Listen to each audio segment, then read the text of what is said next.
spent a lot of time talking about what we call the academic circle. And the academic circle are the officer P&D courses that we have here at Maxwell proper. So for 2019, what I wanted to do is really pay attention to how we're doing on enlisted P&D. And as we look at enlisted P&D, are we prepared to take care of 21st century airmen? And are we having the right curriculum for 21st century airmen? My dad is a retired Air Force chief. If you think about when he joined the United States Air Force, he joined the Army Air Corps. My dad had a GED.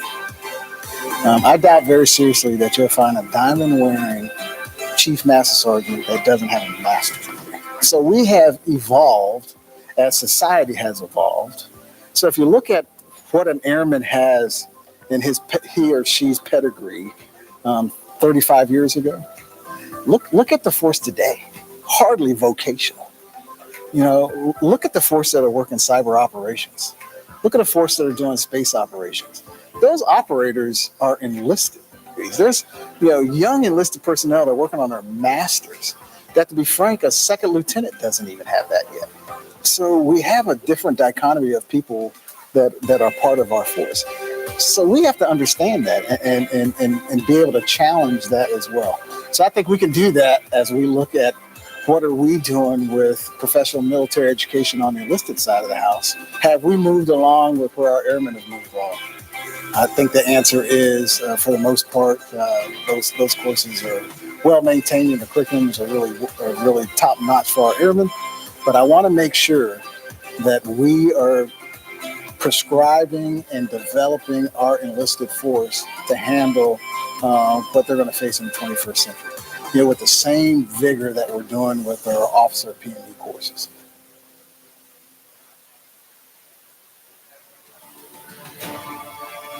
I mean, education is important in any facet of life. It's what you build on to make yourself better. So the nice thing about Air University as a whole is it has a whole bunch of different options in the way that it presents its education. So you've got the online piece, you've got the in-residence piece. Not only that, you have the formal education that you're used to with the SOS, ACSC, you've got Community College of the Air Force, all those more official ones, but you also have a lot of professional development education where it's not required that everybody has to go to, but they give you the ability to learn what you want or what you need when you need it. So you don't have to wait till I'm eligible for ACSC. If I need to learn about this leadership stuff now, I have those things available to me to learn when I need to learn it. It is the knowledge base of the past that we are learning in the present to build the future. And that's Air University.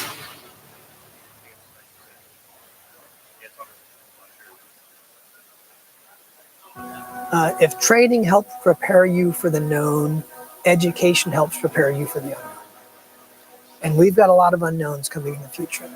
The accelerated rate of change of technology that I believe is continuing to accelerate is going to change the nature of our service. And if we don't become aggressive learners and aggressive adapters, we're going to be left behind. Education, I think, is a key piece of that imbues in folks the importance of learning and the importance of having to continually keep pushing that forward and become aggressive learners. We need to focus back on this thought of fighting a peer adversary. And this is going to be a journey for the Air Force. It's not going to happen, in 1 or 2 years. But what we can do here at Air University is we can start helping to think about it. We can start building the intellectual underpinnings for it, and we can continue to support that. And that is Air University.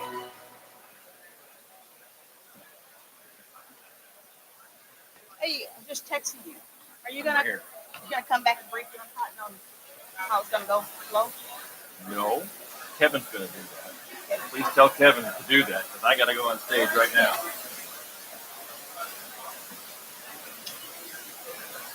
Terry, you ready? I'm late. Get these off.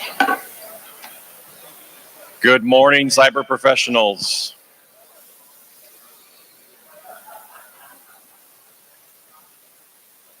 Welcome to our last day of AFITC. We have another jam-packed lineup for you. Symantec, the Vice Chief, a terrific panel focused on STEM, and the acting Secretary of the Air Force. Couldn't get any better than that. Our last breakout session is sandwiched between all of that. As a reminder, we have commemorative coins for sale out in the hallway. And today, finally, we have credit card capability. $10 is a small price to pay for the best cyber experience of the year. Let's get right into the awards presentation for some young cyber hotshots. Be with you in just a second. Thank you. Thanks, Pat.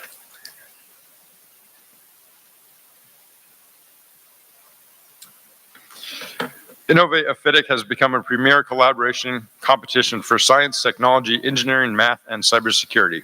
This event encourages and promotes community center of cyber awareness and collaboration between government, industry, and academia, bringing together community leaders, cyber experts, and a cadre of competitors from local schools, industries, and government units. This is the third year of competition and has tripled in attendance since its inception.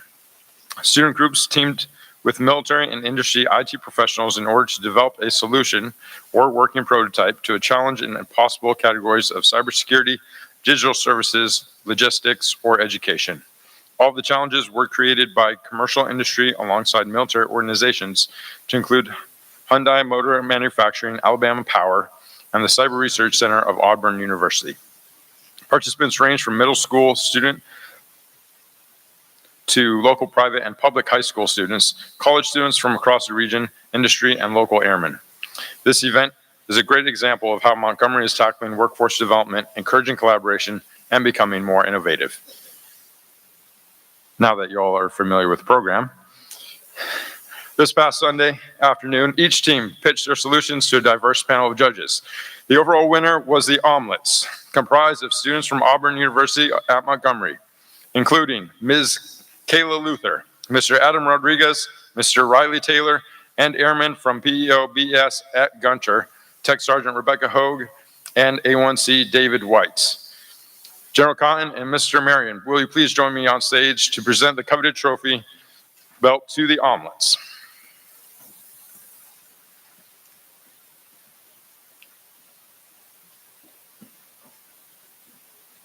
Let's give them a round of applause.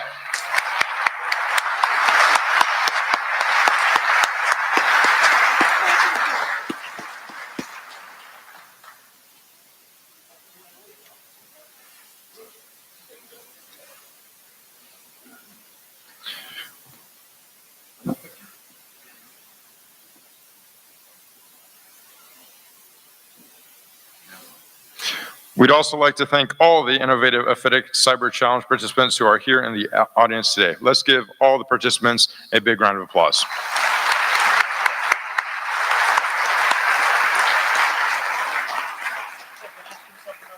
Please, sir, go ahead.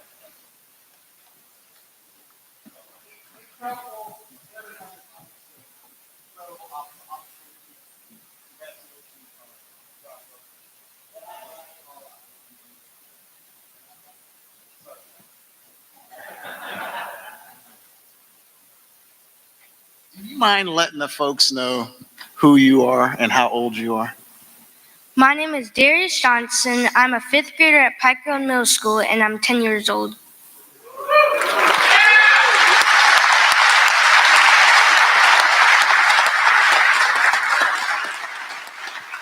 This is what we can do, ladies and gentlemen. We can do this. I told him, I said, well, Mr. Marion says he's going to be the president of the United States one day. And I said, hey, he can be a 3-star general one day. He says, well, wouldn't he rather be the president? I said, well, he could start off being a 3-star and then be the president. How about another round of applause for everyone? But my goodness, it literally warms my heart to see this young man. And he was back there having a conversation with Mr. Marion. And it looked like I was just walking in, and it literally, I thought it was a 35-year-old man having a serious conversation about technology, and it was this 5th grader from Pike Road. Isn't that amazing? That's what we can do, ladies and gentlemen. That's what we can do. But we have to do it together. Thanks. Well done again. Thank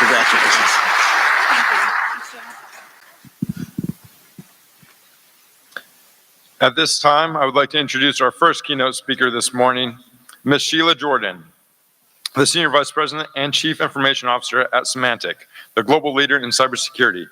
Ms. Jordan is responsible for driving Symantec's information technology strategy and operations, ensuring that the company has the right talent, stays ahead of technology trends, and maximizes the value of technology investments. Her mission has been to transform the company while driving increased productivity, revenue optimization, and more simple and intuitive experiences overall for Symantec's global workforce, customers, and partners.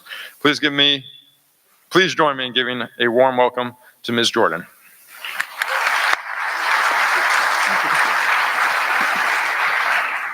So good morning, good afternoon, and good evening. I get the chance and the opportunity to share with you the transformation at Symantec, which I've been with the company now a little over 5 years, and it's been a doozy. So the first thing I'd like to share with you is, when we start thinking about our transformation in IT, you can't do that without thinking about what is the business going through and what are the transformation drivers that the business is going through. So first and foremost, we've been on a mission to really position the company to be the strongest and largest cybersecurity company in the world, powered by the world's largest and most dynamic civilian threat intelligence network. If you don't know Symantec, that's kind of our secret sauce. And then simultaneously, as you walk through our journey and all the acquisitions and divestitures that we've done through this course, it really is super important, and I think you guys can all relate to me, is on the reducing of simplification, reducing complexity, making all these things come together in a better, simpler, more cost-effective way. And then finally, we've moved in our vision for the company is moving from point products or best of breed into really creating this integrated cyber defense platform that allows us to really secure everything in the enterprise and everything on the IT architecture from endpoints all the way down to infrastructure. And by doing so too, as you may or may not know, the consumption of technology has absolutely changed in the last 5 years from on-prem monolithic applications to really subscription, SaaS, and how you actually consume those. So, of course, from my perspective, that changes the world. When business models change, you have to accommodate that in the IT landscape. So from an IT perspective, before we get to the IT perspective, we've been enhancing both. At Symantec, we have an enterprise business and our consumer business. And so not only have we been doing the enterprise business on this integrated cyber defense strategy platform, but also we've been doing this on the consumer side. So hopefully you all are LifeLock owners and actually have LifeLock in Norton as we protect not only our devices but ourselves and identity protection. So we have two strategies we've been working for in the company in the last few years. From an IT perspective, it's been quite challenging. And so what I was asked to talk to you about is really the IT transformation and really navigating this massive change, because we'll talk a lot about the technology, but anyone that's driven transformation knows that technology is often the easy part. It really is process and culture and making sure we understand at the end of the day that it really is about, for us, our employees, partners, and customers. So we've been busy. We've had 9 acquisitions, 2 divestitures. We've merged a whole bunch of legacy applications. We took our consumer business and moved that entirely to public cloud. We built a world-class IT team. I was actually hired 5.5 years ago to in-source IT, which was surprising because board of directors made a decision a long time ago to actually outsource IT for a security company. Anyway, so we decided to in-source all that back in and actually create a world-class IT organization. We have these things called ERPs, which run our financial systems. We had 7, and now we've consolidated that into 1. And again, we've actually also created this whole cloud-based platform to be able to sell security as a SaaS product in a cloud format. So we've been quite busy in trying to drive this transformation across the organization. Again, with it being that we're really focused on customer and partner and employee experience. So some of the major accomplishments are just that. It took us 14 months, and I'll share some of the journey with you on our public cloud from inception to actually delivery, moving 200 workloads to public cloud, including our e-commerce engine, which supports $2.5 billion of revenue. We did that in 14 months, including databases moving to public cloud. You'll hear me talk a lot. Half of my organization is based in Pune. So we actually stood up a world-class organization and centers of excellence in Pune, not just to do IT support, but to really help us in the development and DevOps. So 24/7, we're actually developing our technology across the globe. A lot really important on IT leadership and development and how we've actually rotated leaders across the organization. I'm a big believer in not only the technology improvements in the actual drive and transformation, but how you really develop your staff through this process is super important. And I'll show you how we've done some of that. I had a philosophy. We can all get excited about the shiny bright objects and the shiny things that we have to do and deliver inside the organization, and we get attracted to those. But actually, to pull off these kinds of transformations and to really think about digital transformation, you have to pay attention to legacy systems. So I had a philosophy inside the organization. It was delete, delete, delete, clean the garage. Because not only do you want to reduce the application, but you have to reduce the technology it sits on, the infrastructure that it sits on, as well as the data in some places. So the concept of delete, delete, delete, like is it really gone, was super important. And during this process of migrating, of doing all these mergers and acquisitions, we actually deleted 400 applications and 7,000 servers without having any business disruption across the organization. So it can be done. And then, of course, results matter, right? So we had a 68% improvement in our service quality. So P1s, P2s, is the system down, outages, things like that, as well as a reduction in cost. So huge accomplishments inside the IT organization. One of the things we got to do was to eliminate 7 ERPs. And so how do you do that? That runs your financial systems, that runs your revenue systems, it's the core thread that runs throughout the organization. And I had 7 of them. And so how do you do that across the functions while still running the business? This is the ERP system that tracks our financial systems, our expenses, and of course the revenue that we report to the street. Well, we decided to break this into 8 releases, so one almost every other month. Now, if you know anything about IT and development and what you're doing, you have to do your development of code, your systems integration testing, regression testing, then UAT testing, and all that takes months, right? So we were literally in systems integration testing and UAT, only to move into the other team was then in a sprint doing the development on the next release. So lots of coordination. The other really important point here is that, one of the things I've learned in my career is, IT can only be so successful without the business. You have to make sure that the business is with you, in your cases, the ones that are building the requirements, the ones that know what they want, and the ones that are running these systems and applications after the fact. We can be incredibly successful in IT, or the technology, but at the end of the day, if this isn't doing what the business and the end user wants to do with those applications, it's kind of for naught. So in every one of these releases, we actually had an average of 24 functions involved.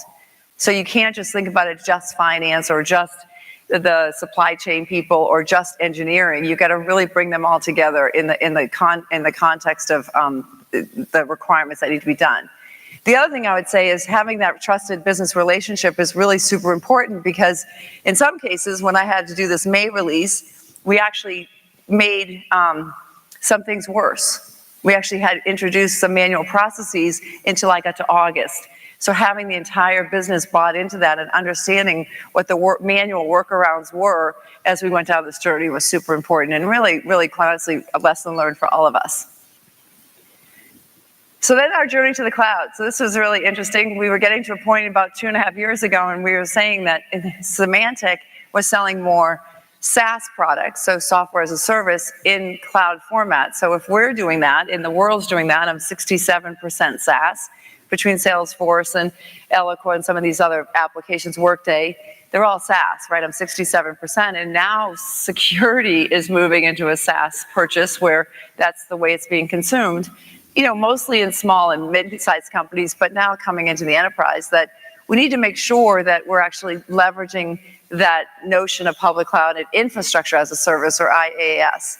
So one of the things, I'm a big believer in leading and making sure that we're testing the technology and testing these philosophies way before. I got to be a little bit ahead of the business.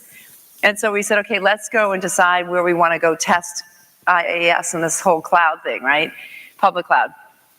So I said, we got to do this in a way that's not interfering with all the other stuff we're doing in a way that's not going to disrupt the business.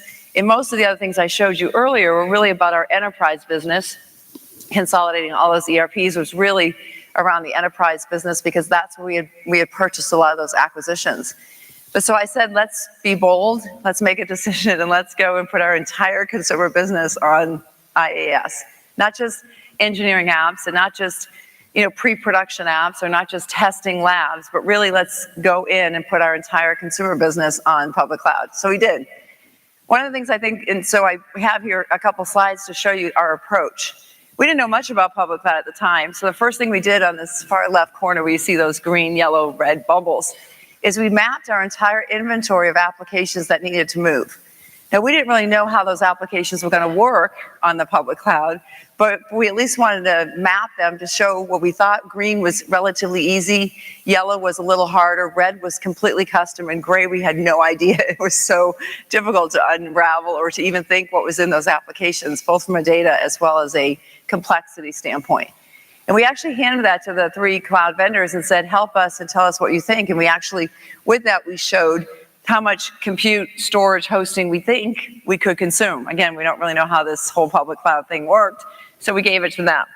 Having that done, because all 3 vendors weighed in on the RFP, but having that done to be able to articulate the what we knew about our workloads and what we knew about those applications really was one of those things that helped tremendously in one, selecting a vendor, but also understanding what we were moving and what that opportunity was. The second part about this is establishing a really strong cloud council. We were doing this on the corporate IT side. Our product teams were moving a lot to a cloud as well. So making sure, especially from a security standpoint, that you're looking at all those things together. What I would say is, regardless of if you use Azure, AWS, or Google, you still have some basic tenets and guiding principles that you have to operate with. Security, financials, what the architecture is. And so we created this cloud council that regardless of the vendor, what is sustainable and what could be leveraged and reused between the different vendors. So that was a really important thing. We met every couple months. We stayed in touch with an operating committee, because if one team was creating, say, a monitoring tool, why should 4 other teams create that same monitoring tool? So having a corporate-wide cloud council was super important. And then the third one is the roadmap. You can see the blue turning into green. Initially, this was all green. This is all blue, meaning that this was the plan. And so we literally, one of the things I'd suggest too is going through these journeys, we created this roadmap day 1. So we said, what do we think this is going to look like? What are the opportunities for us by quarter? Now, I wish I could tell you that I did the green applications first, and then the yellow, and then the red. We were on a mission to close 8 data centers. So in addition to everything else, we had to close 8 data centers. And when you open up that data center, sometimes you knew what was in there and sometimes you didn't. So we knew the mapping of the data centers because we were trying to reduce cost. So when you'd walk in, it was the good or bad news is it was a combination of green, yellow, red, gray applications in that data center. So it was like lessons learned right away. We had to jump in and learn how to do this. But the momentum of this roadmap, this bottom slide, was super important because it was a plan and it was momentum. And many times when you're doing a transformation activity, you have lots of people that buy into it until it gets to their area, right? And it's like, well, I don't want to transform my area. It's all those other things that need to get fixed. And so building a plan, one, it shows momentum, it builds confidence, it builds trust, it shows that you can actually do it, as well as people can see in the roadmap when it's going to be their particular area or where they need to contribute.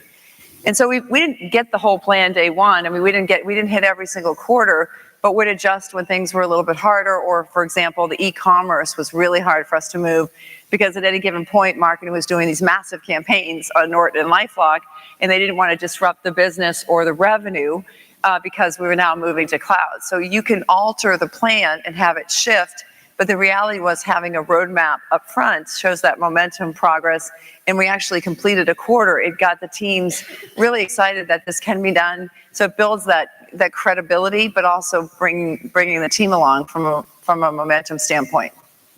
And then finally, the last one is really around architecture and migration and cost optimization. One of the things I think is so important, and if you know anything about me, I'm all about architecture and I'm very visual. So whenever you're leading a transformational program, especially to people that don't really understand IT and they understand tidbits, we all get in trouble sometimes where our executives heard something or know this or know that, but they don't necessarily have the whole story. I think the best way to overcome that is an architectural diagram. And I don't mean all the details and the blueprints and everything that confuses things and shows every single line of complexity. No. What I do mean is that there's an architectural view that shows how these things are connected, how they really are connected. And if I'm trying to solve this one box here, understanding what upstream and downstream do and what the impact of that is super important for the rest of the business, because sometimes functions, or in your cases, sometimes divisions or departments are there to optimize their division. And it's fine, and that's again how we're organized and what our mission might be. But the reality is, the thing I love about IT is that we just naturally see horizontally. We're systematic thinkers that see how this whole thing is connected. And that's one of the things I think as an IT professional, we bring that to the business on how these things are connected, because sometimes they're just not aware that these things have these dependencies. So having an architectural diagram and dashboards and metrics and all of that, again, showcases not only the roadmap slide and the ability to execute, but it shows the metrics and the monitoring of what you're doing and what this means and any kind of KPIs or metrics that you might need. So a lot of learnings on the actual journey to the cloud. And here, I don't think I have, I actually have on this. So additionally, in addition to moving, we're under a philosophy of not just lift and shift, but how many applications can we delete as well? And again, during this journey, you just have lots of legacy, and you don't often have times to clean things up. So we were able to really look at every single application. If we didn't need it, and the business agreed we didn't need it, or we had two versions of the same thing, we actually, again, deleted 75 applications and closed, it's actually 8 data centers during this process. Okay, so how do you do all this? So those are some of the accomplishments, and I'd say I spent a lot of time thinking about organization. And what does it mean for an IT organization to be effective? And so one of the things I've come up with is this notion of a service owner model. So in my organization, we have about 85 service owners. And when you own the service, and a service can be the ERP service, it can be a database service, it can be the collaboration tools inside a company if you own mobile or laptops, but the service owners own that service. So the best way I explain it to our business is think of a general manager of a hotel. The general manager of a hotel owns everything in the hotel where we are today. They're not an expert on food and beverage, and they're not an expert on maybe housekeeping, and they're not an expert on every aspect of it. They have people to do those roles, but they own the entire service experience of the hotel. And so our general managers of our services are the same, they're set up the same way. So they have to create the strategy, they have to think about the design and the architecture of their service. They have to think about how they're delivering it. Am I meeting the needs of the stakeholders? What's the feedback? In fact, I often say to the collaboration team, many of us have experienced outages in WebEx recently, right? So I say to the service delivery of the collaboration team, and I say, listen, if there's an outage and you have lots of service people calling the help desk or typing it on Slack, then guess what? The cost of that goes against your service. So you have to understand not only what you're delivering, but if there's maintenance associated with that service or there's a challenge, that has to be embedded into the cost of your service. So delivery operations, stakeholder management, that's our business partners that we want to make sure that we're meeting the needs of the business partners, and that's a two-way conversation, how we're measuring it, and then resources. I think it's super important that the service owner thinks about, we always have, there's always more demand than supply in IT, right? There's always more demand for IT services than any company I've ever worked with anywhere that has enough money to fund all the demand, right? But so I think it's important that the service owners look at those things and think, what resources do I really, really need? Can I augment some of the team with our teammates in Pune? Do I really need high-priced consultants or not? Or can I work with some contractors here and there? So the opportunity for the service owner to really design and think about the resources they need for that specific service is also really important. So we've set this up. End-to-end ownership, end-to-end architecture approach, and the service owner kind of drives their service. And again, I've got about 85 services across the entire IT organization, from endpoints, all the applications, to all the way to infrastructure and security, of course. So we also said during this time, so the service owners are feeling really good about their service. We have formal reviews every 6 to 8 weeks. They stand up in front of their entire peer group and present their service and what it looks like and get lots of input. And it's a safe environment for them to present, get feedback and input. And, oh, I didn't know I was connected on that way. And so it's not only is it a learning experience for the service owner, it's actually a really learning experience for the rest of the services across the organization. So one of the other points I think it's super important that those of you in leadership positions is, and I really believe that it's about the people. No matter what the work is that we do and the accomplishments that we have, it comes down to all the people that work so hard 24/7 and so long and the sacrifices they make to actually deliver this. So I think it's super important that leaders spend time in creating a culture that really is about their development in their career development and how can they continue to foster their growth. Personal growth. So one of the things I think it's super important is we do our quarterly review of all of our talent. You know, we look at our talent, we map them and all that, but not only do we do that because it comes down and it's kind of an HR exercise, but we really look at that as like when we walk into our organizational meeting once a quarter for 8 to 10 hours, we literally look at each of the, we start the meeting by saying, what are the gaps in the current organization today? Well, you know what? We don't necessarily have anyone that really, really, really knows and deeply knows AI or machine learning with pockets of it, but we don't have that. We're getting ready to go do this public cloud thing, and we haven't had a person that knows public cloud infrastructure. So we list out all the gaps that we have in the organization from a leadership standpoint, and then we go through this whole assessment of, you know, the high potential managers, senior managers, directors, et cetera. And then we say, okay, well, how can we move people and change jobs? And I call that specifically, it's not job rotation because they don't go back. It's really job movement. And I think, again, it's so important, one, to keep your team super motivated and super inspired and motivated because, you know, usually one of my philosophies is that you hire athletes. These athletes can actually rotate and do something different. And boy, do you get a different dynamic when you put the person in charge of data and data services to now go run applications. Or the person that runs applications now has a stint in infrastructure. So all of a sudden, all those arguments and all those things that occurred between infrastructure and apps, it just goes away because all of a sudden you're walking in those someone else's shoes. And plus they're growing, they're developing, and someone that's super smart and someone that has the ability and is a great leader can really take on, and it's their personal growth and development. So we do that. We also provide an environment, even though we have all this change, and I told you those huge efforts and huge rocks, and I'm not trying to minimize that work, but it's around the public cloud and implementing 7 ERPs. All of that was not easy work by any stretch of the imagination, but I wanted to make sure that we carve out a time inside the organization and do hackathons. So twice a year we do a hackathon, and I'll usually come up with what I think a theme is for that hackathon. This year we just got done, and we rotate where it's based out of. So 1 year it's Pune, and 1 year it's in Silicon Valley, Mountain View. Or not based, it's run from. Both teams participate in it. And so this year I said, I don't care about what we come up with and what the ideas are. So it's 72 hours, and here's all these list of ideas that the IT organization submits in behalf of, again, they're deeply, deeply ingrained into their service, they're deeply ingrained into their business, and they come up with these ideas that they've heard about, let's try this, let's try that. And so the only component I had this year, the big theme was every single idea had to have an AI or machine learning component. So 73 ideas, 10 we created, and actually 1 has already gone live. And this is an opportunity where, you know, I've got 618 people that can come up with these great ideas and see in an environment that they can see the opportunity for them to create the idea, and then actually, if it gets voted and it goes through all the rigor, then it actually gets implemented. So that also creates that kind of energy and momentum inside the organization. So just as a summary of the slide, the people, the advancement, we're creating a culture in IT to make sure we understand what people's needs and desires and career development, and we've done that historically throughout the last couple of years. So when people ask me all the time, okay, so what are the really, if you had to summarize, what are the really critical success factors when you're leading and driving transformation? So I had to think about this for a while because there's so many things to think about. But one I would say is speed. You have to move fast, and you have to paint a picture that its transformation isn't going to take 5 years.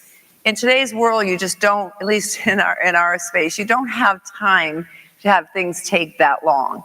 And oh, by the way, things change so much. So if the whole program was 5 years and you got the requirements, and then 5 years later, guess what? The business will say, or your business partner or your business owner will say, well, that's not what I wanted. Things change so much. So speed is really, really, really important. And I'll say something in lack of a technical term, but chunk it up into spaces that you show momentum. Like I have a philosophy that you have to show movement and momentum every 90 days. Every 90 days, something has to be delivered, because that's a movement, and it creates momentum, and it creates credibility, and it creates all the things that we need to drive. Plus, the business will start to see that momentum and movement, and you start to see it. And again, I would say on this front, it's not about perfection. I mean, it isn't about perfection, where we've all learned on our iPhones and everything else today that, it's iteration. We're okay with version 2.6.7.9 because we know 2.6.7.10 is going to happen in 30 days or so. So it's the notion of it's not perfect, but it's good, and it's progress, and it's moving, and it's iterative. So speed is really important. Can't overemphasize alignment. If we're not all aligned on what needs to happen, if any of you have children, I go back to the analogy, if you had young children, you know that toy they used to use with whack-a-moles? And you put all the little characters and clowns and all that down, and all of a sudden you go, and 2 months later you come back, and all of a sudden they start popping up. Well, that's what I think happens in business sometimes. We all get aligned, everyone's settled, everyone knows what's happening, and then something else happens either externally or something happens internally, or that's not what I thought we were doing. We have to go revisit that again. So this alignment is so important to make sure again, make a triple check to make sure that we're all aligned on what the scope is, what the expectation is, what the time frame is, so that constant communication is super important. And then I would say strategic decisions. One of the best stories I have is, and probably one of the most difficult things I did was, I was insourcing IT and was standing up kind of a world-class organization. This was 5 years ago, so we stood up our own private cloud. So I stood it up, and those of you who are technical in the room, it was multi-tenancy. This is where I like to be smart and lucky at the same time. So we stood it up multi-tenancy. So I had a sandbox for our security. I had a sandbox for our engineering teams. So stood up this whole private cloud, multi-tenancy, and then all of a sudden, halfway through standing it up, and I'm just about ready to move all the apps from this outsourcer that wasn't really, no CMDB, no data management. I mean, there's no documentation of how these apps worked or didn't work and what was connected to what. So it was really, really, really messy. So then we're just starting ready to move the apps in, and the company makes a decision to separate the company in half. WANs, LANs, buildings, 85 countries, 190 locations, ERPs, data, financial systems, laptops, PCs, buildings. I mean, it was, and I had 10 months to do it. Yeah. So, So what do? So you step back and say, okay, I've got to de-risk this. And then, oh, by the way, this is public information, but that deal, the only thing structured on that deal is like a little over $8 billion sale, was based upon operational readiness and operational separation. No pressure. So the only thing you can do at that time is to stand back and say, okay, how do I de-risk this? Like, how do I think about it? So the first thing I did is I said, we're going to use this private cloud. And one of the things that we just built, the private cloud infrastructure, again, multi-tenancy, right? So I said, great, why can't this new company that we're selling it to, because when you think about a separation, it's really about the network, and the data center is usually the longest pole in the tent, especially when you have so many different locations and countries and things like that. But also it's about ERP. So those are the two really big things to think about. So I said, well, if we just built this incredible data center and multi-tenancy, why can't that new company use that tenant, what we call a TSA, is a temporary service agreement, for however long they need until they get their data center and their network up and running? So all the way through our auditors, got approval and the board, and yes. So that's where, again, I like to be smart and lucky at the same time. So that took away the whole kind of risk around the data center and network aspects of separating two publicly traded companies in 10 months. So that took that risk away. We then got on the phone, and I'll never forget this, over Thanksgiving weekend. We were negotiating with Oracle. We're at Oracle shop to try and get the deal, and that's our separation. They're going Oracle, and that was the whole ERP. So that was another big decision. And so I would say that when during this time, I'll go back to the alignment.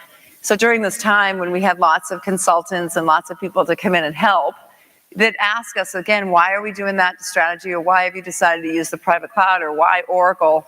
At some point, you can say that's the strategic decision we made and that's it. We're not going to revisit. We don't got time to revisit those strategic decisions. So being able to really carve off those decisions that you're not going to revisit because of the time pressure, there's just no time to, and be really, really clear about that, allow the rest of the team to focus on all the applications and all the laptops and all the other things that happen when you separate a company like that. So it really is, what I learned in that experience is making those decisions, making sure everybody knows about it, make sure all the right people weigh in on it.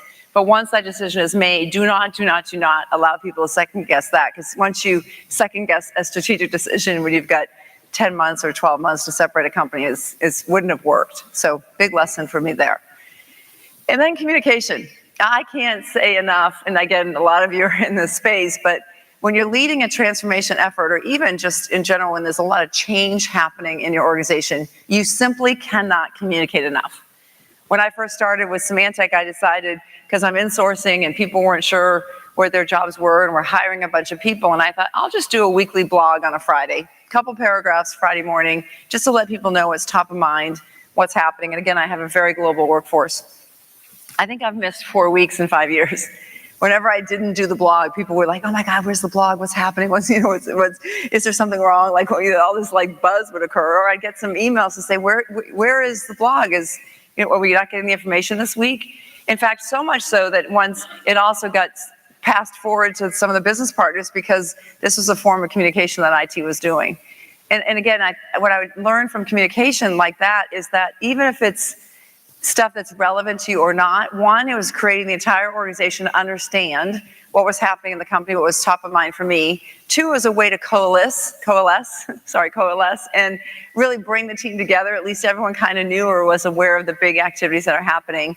And then I'd have a little fun. I'm a big sports person. I love football. I like whatever kind of sporting events that's happening. So my very last couple sentences were always about some kind of competitive team doing something. And so it even fostered a little fun and competition. I even learned a lot, because one time I was writing a lot about football, and my Indian employees said, "Well, what about cricket?" And I said, "Okay, well, teach me cricket and I'll write about cricket." So I've even added a little bit of fun and personality. But you just can't communicate enough during these kinds of transformations. So I have another simple rule. When I drive home in the afternoon, I really spend time thinking. I have a 25-minute or so commute. And who needs to know today what I did that matters to them? I literally go through the question I ask myself when I get in the car, like, who should know about a decision I made or something we did, or even indirectly it would be a courtesy to let someone know. And I just dial friends on the way home, or colleagues that, I just want to let you know this happened or that happened, and every day. So you just can't. It builds trust, it builds relationships, it builds camaraderie. You find out stuff that you didn't realize from their end what was happening. So proactive communication, I think, is so important when you're driving these kinds of transformations. Okay, so then finally I have top 10 tips and tricks from a leadership, in transformation. The first is make those rapid decisions on critical items and don't deviate. That's what I suggest about the strategic decisions. There's going to be so much noise happening and so many things to think about and so many variables. Make a list of those strategic decisions you're going to make, or that need to be made, if you need to let your leaders know, and you can't revisit them. They're off the table. They're not. Once the decision's been made, you've done the right amount of collaboration, don't revisit. The second one is, again, I said it earlier, but communicate. You can't communicate too much. In fact, sometimes my kids say, if I've said it 4 times, I really mean it. So I have a tendency to repeat myself a lot. So it's like, when I've said it 4 times, she really means it. So overly communicate. Find athletes and move them around. It really is fascinating to watch when you find someone that's an incredible athlete, that's super smart and has a lot of talent, and they go try something new. You've reinvigorated them. That has new energy. You see them learning new aspects of the business. So don't be afraid of moving people around into different roles. Break those functional silos and have cross-functional alignment. Okay, that sounds like motherhood and apple pie, but that to me is what IT, and those of you who are in an IT profession, or those of you who see systematically, horizontally, that's the value that we add to the organization. In my organization, we're optimizing marketing, we're optimizing engineering, we're optimizing sales. It's organized vertically, which makes sense. we get to see across. So whenever you can, did you know that if we did it this way, you'd actually connect the sales data to marketing? Did you know that if engineering knew what was happening on the marketing side of what they're getting ready to, whatever the marketing system they're doing their campaigns on, why can't we add the 4 new products in engineering? So those things and those ability to connect the functions or connect the divisions, whatever you want to call them, is a real value add. And I would really suggest that you be a little bit more proactive at doing some of that. Walk the halls and listens. I can't tell you how sometimes, maybe in your world, maybe not, but sometimes people tell you just what you want to hear. And unless you get out there and just I do skip level meetings where it's not my directs, but it's their directs, in open forum where no one's going to get in trouble and no one's going to retaliate and no one's tattling. But what are you worried about that sometimes might not bubble up? I think the admin community is a great form of understanding what's happening. They really do understand what's happening in the organization more than anyone else does, I think. So go find out and go take the admins to breakfast or lunch once in a while. I think the walking around the walls and listening and just being visible makes people settle. I can't tell you how many times I've brought in cookies and milk during a 24-hour release. When we're doing one of our IT releases and they're working all weekend long and I walk in with hot cookies and milk. I mean, that just makes a difference. So being around, walking and listening and those kinds of things and just really being present. Mistakes will happen. If anyone in the room has never made a mistake, I'd love to meet you. Okay, we have a few. Good, love to meet you. Wow, that's bold. I know. No, now you're pegged, man. I'm going to come find you. It's early. Okay, you're going to make mistakes. And I'm talking to everybody in every career, at every level of every career. You're going to make mistakes. I tell my team all the time, when you make them, you sign up and own it. Oops, sorry, caused that network outage in Germany for the last 4 weeks. Not really, 4 days, maybe 4 hours. But yes, we did it.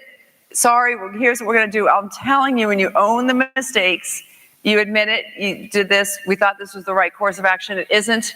And how you recover will build stronger relationships than you had with those people had you not made the mistake. Guaranteed. How you recover through that mistake and how you show up and say, apologize and really make the situation better, at the end of that mistake or end of that situation, your relationship will be better than it was when it started. Own your mistakes. Don't do the blame game. Oh my God, it's that person. This caused it over there. Oh, you sound defensive. Even if it's not fully your mistake, it's partially, just own it. Because all of a sudden you'll be seen as a leader. You'll be seen as someone that can solve things. You'll see as a leader that will take ownership. It's not always rosy to be able to stand up and say, we made a mistake and move on. It's just one of the biggest things I've learned, again, in the last, actually throughout my entire career. Blaming and pointing fingers does nothing. It just makes the situation worse. Okay, number 4, build those strong relationships with your business partners. Can't stress that enough. I've already given you some examples of how I've done that, and all of this kind of ties together. Number 3, create a sense of urgency. When we were doing the separation, I'm not kidding, we had 12 months to do the separation because we were doing the separation into 2 publicly traded companies and mirroring everything. And then all of a sudden, in June, we're supposed to go live on October 5th. The date is ingrained in my head.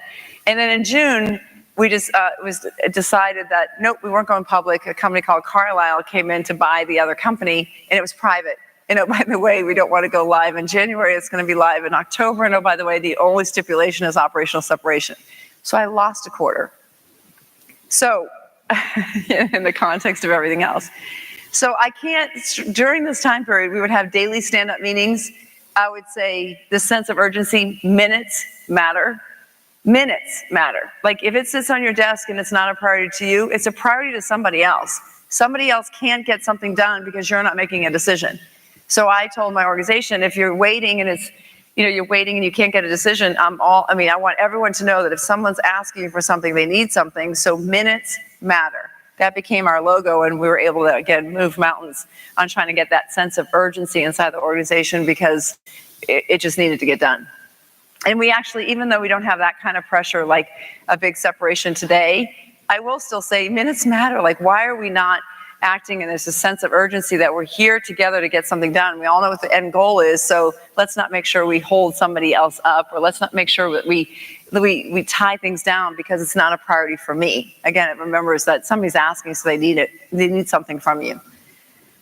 Number 2, this is a hard one. But there's gonna be, when you're going through this large transformation and you've got all these spinning plates and you're doing all these things and you've already decided what the strategy is, you've already decided what the 4 key things is to worry about, you've already decided all this stuff, you gotta ignore the small stuff. I mean, just at some level, just ignore it or worry about it later. One of the things that happened during the separation is they were all worried about the email name. Now, I know that's important. And I know, like Sheila _Jordan at Symantec.com, the new company was really worried about, it was going to be, instead of at, our descriptor is Sheila _Jordan at Symantec.com. Well, they didn't want the underscore. They wanted Sheila.Jordan at whatever the new company was. And there was, I mean, weeks of debate on this. Anyway, I don't really know what happened. I mean, it's like someone else will figure that out. But you can't get sideways, and you can't get distracted by those small things. You really can't. You've got to help you and figure out what really, prioritize. I know we all say we prioritize. I don't think any company really does a really good job of prioritizing, because these little things and this noise comes around that I think does more damage than good, because it distracts you on the big things. So again, everyone in leadership can sit there and say, what are the things that we're going to get to later? I put it pretty strong, ignore the small stuff, not really ignore it, but what are we going to get to later? What are we going to put away? Because it's just going to distract the effort of the big things we have to solve for. And then number 1, really, really, really important. In these kinds of journeys, some people say, well, celebrate when we're done. What does that mean? What does done mean?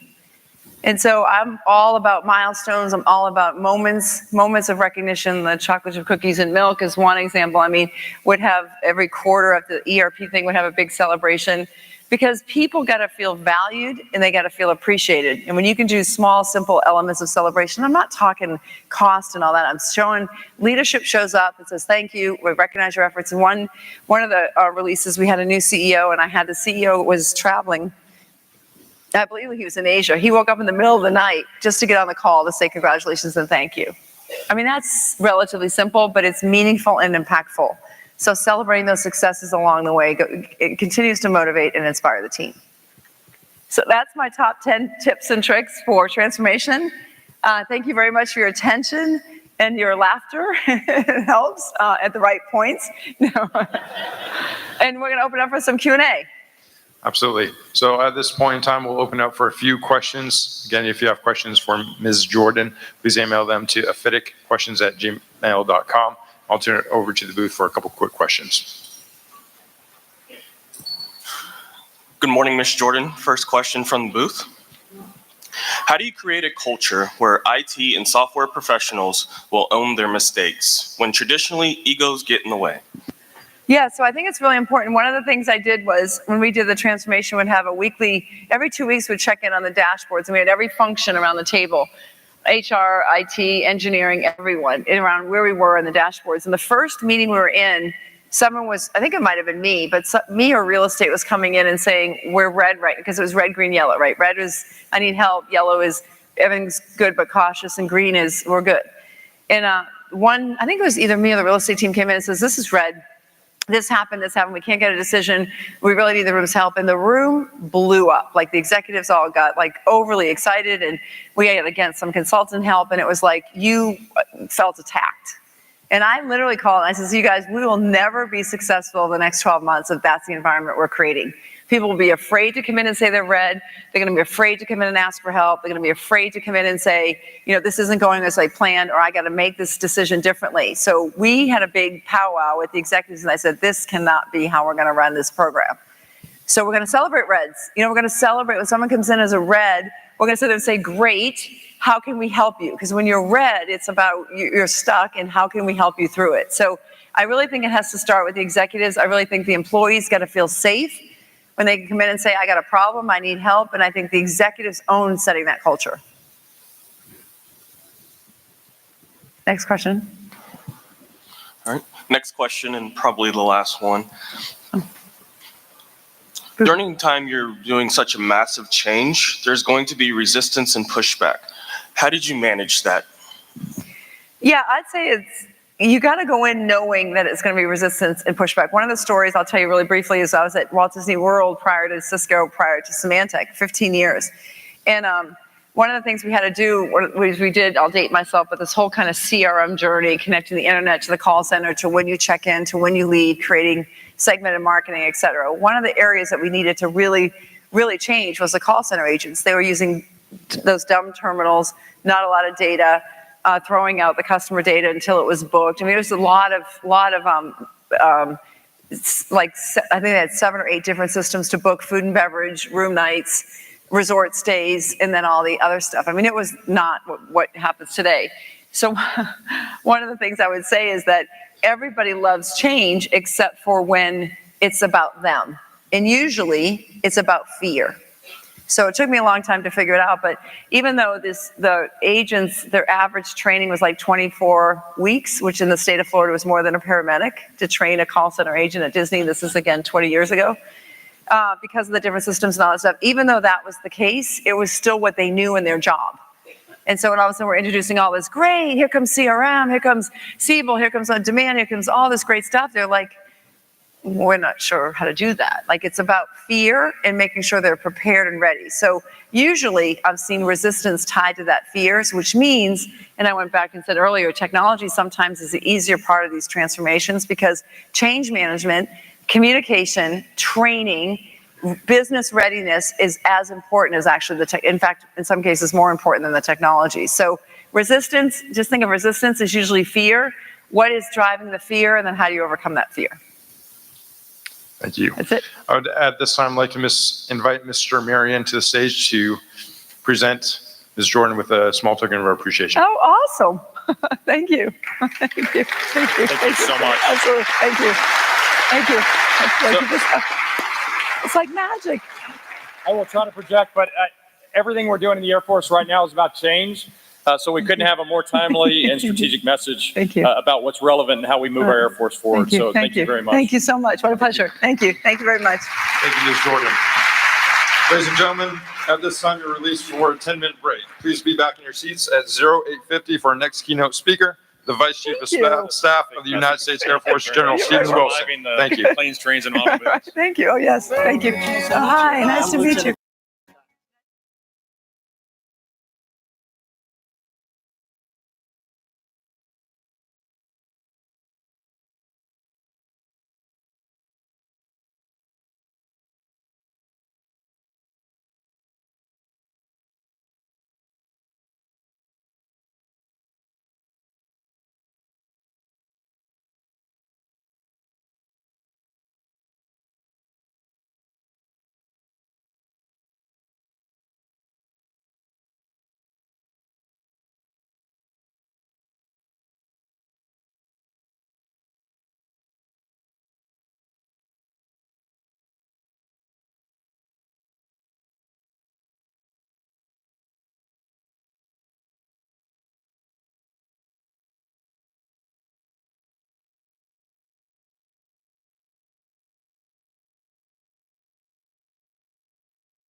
General Stephen Wilson. As Vice Chief, he presides over the Air Staff and serves as a member of the Joint Chiefs of Staff Requirements Oversight Council and Deputy Advisory Working Group. He assists the Chief of Staff with organizing, training, and equipping of 685,000 active duty, Guard, Reserve, and civilian forces serving in the United States and overseas. Please join me in welcoming General Wilson.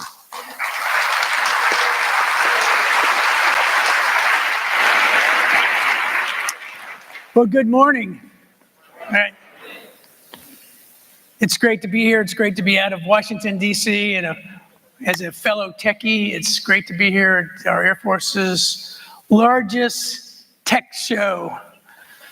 So to the AU staff who put this on, thank you very much. This is another record turnout for you all. Let me tell the airmen in the crowd, thank you for being here and part of this.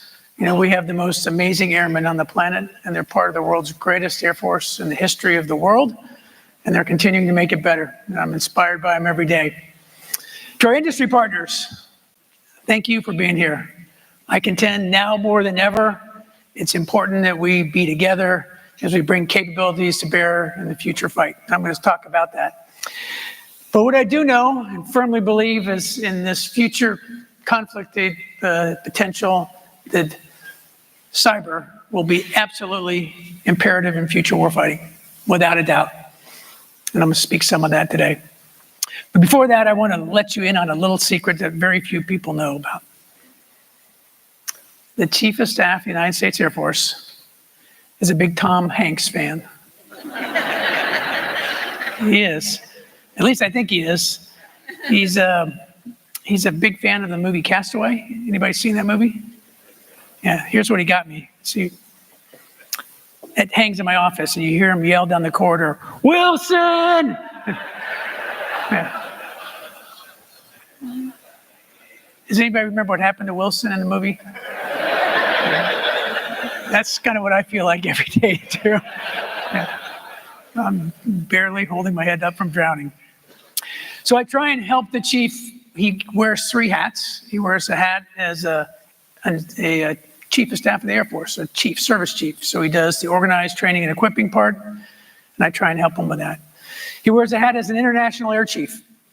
He just got back from a big trip to the Pacific, where he was in the Philippines, and Vietnam, and Australia. We'll fly home tonight with the Secretary of the Air Force, and we'll meet with the Israeli air chief. So he spends a significant amount of time with our allies and partners.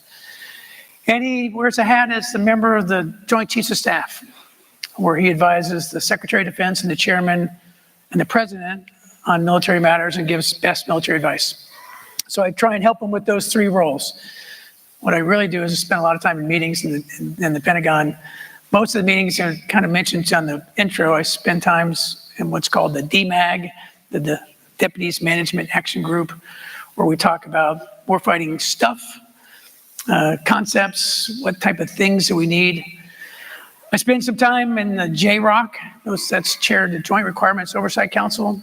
That's chaired by the Vice Chairman with all the service vice chiefs. And we talk about warfighting requirements of the new systems that we're bringing on board. And then I spend some time when the chief's not here in town in the tank.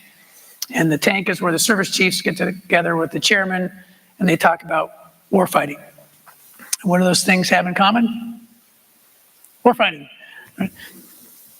So whether it be warfighting concepts, design, requirements, that's what I spend the vast majority of my time in the building doing.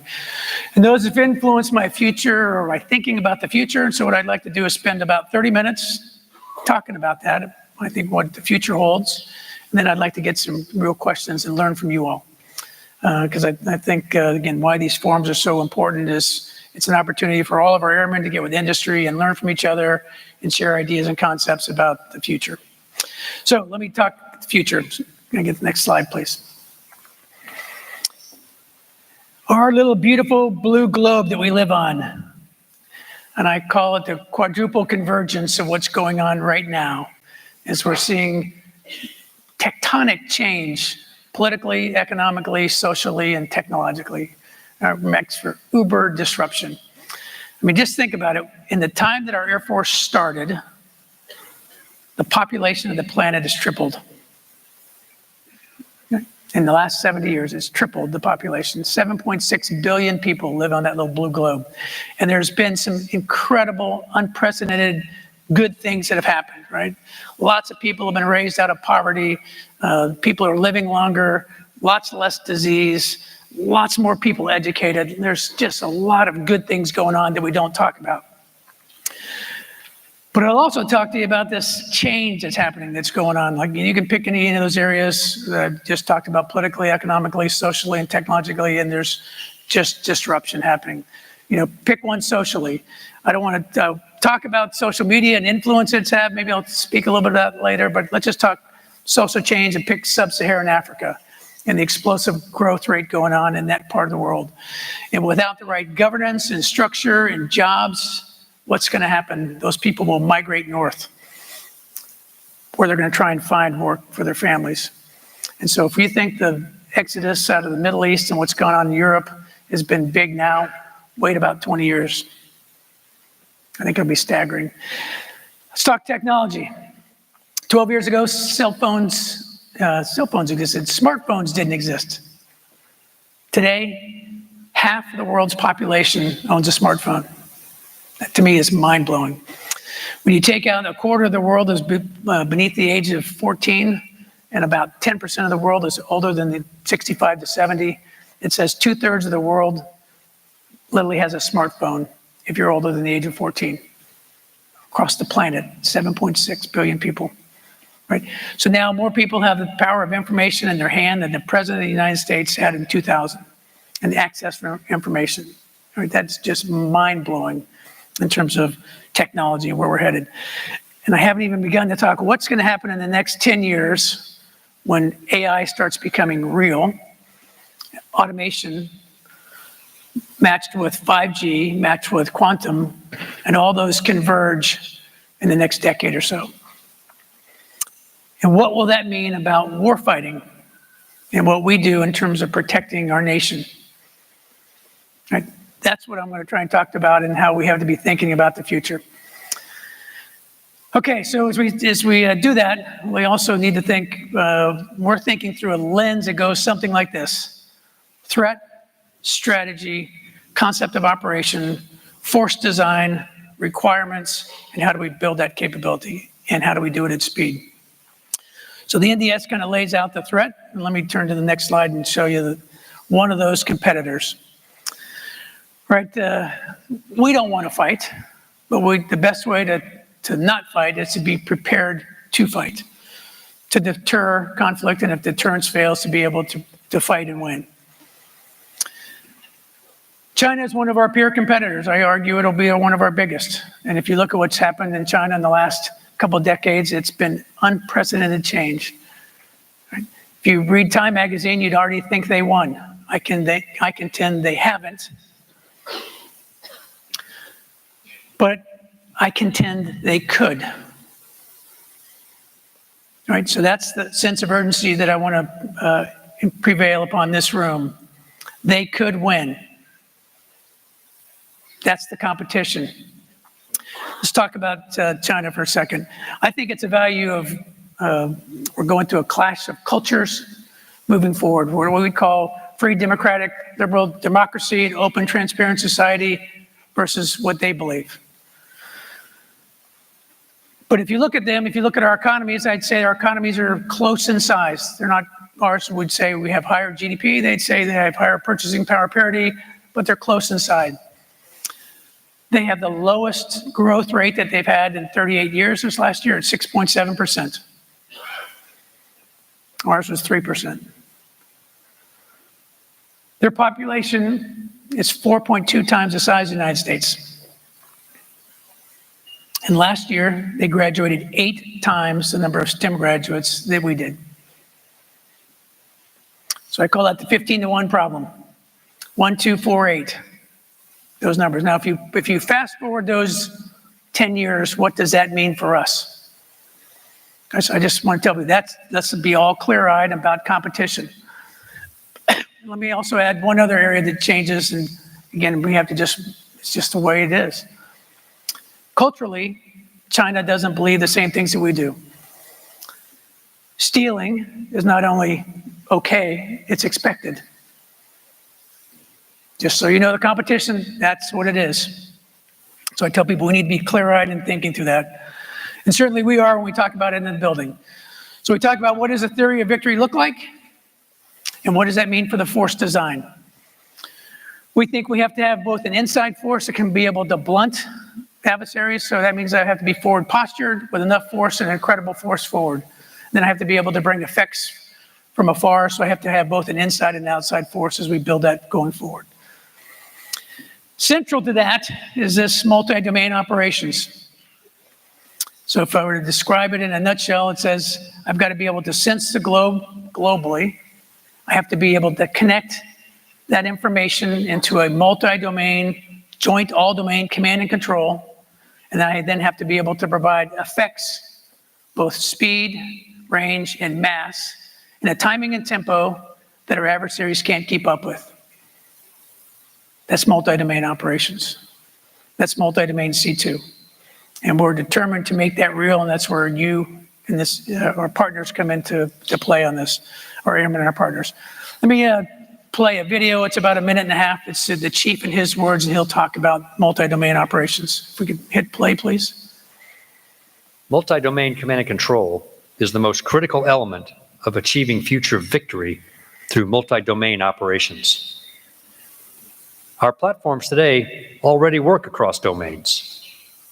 We have weapons and aircraft that are guided by space, and ground units that are networked to air platforms.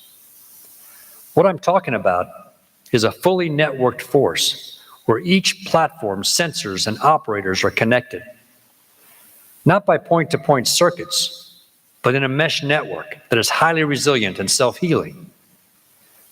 And they're not just connected either. They're part of a command and control system that automatically pairs the right sensors to the right targets, fusing data from all platforms and sensors, identifying and refining targets automatically, and allocating weapons to targets, allowing us to converge effects in a synchronized and simultaneous manner. Multi-domain operations, using dominance in one domain or many, blending a few capabilities or many to produce multiple dilemmas for our adversaries. Fight's on. All right, so let's kind of pull that apart just a second to make sure we fully get what the chief is talking about there. I call the word DANCE. It's an acronym that I use to think through the problem, that I've got to have the data and the algorithms and the network to the cloud, to the edge, and the ecosystem that supports all that.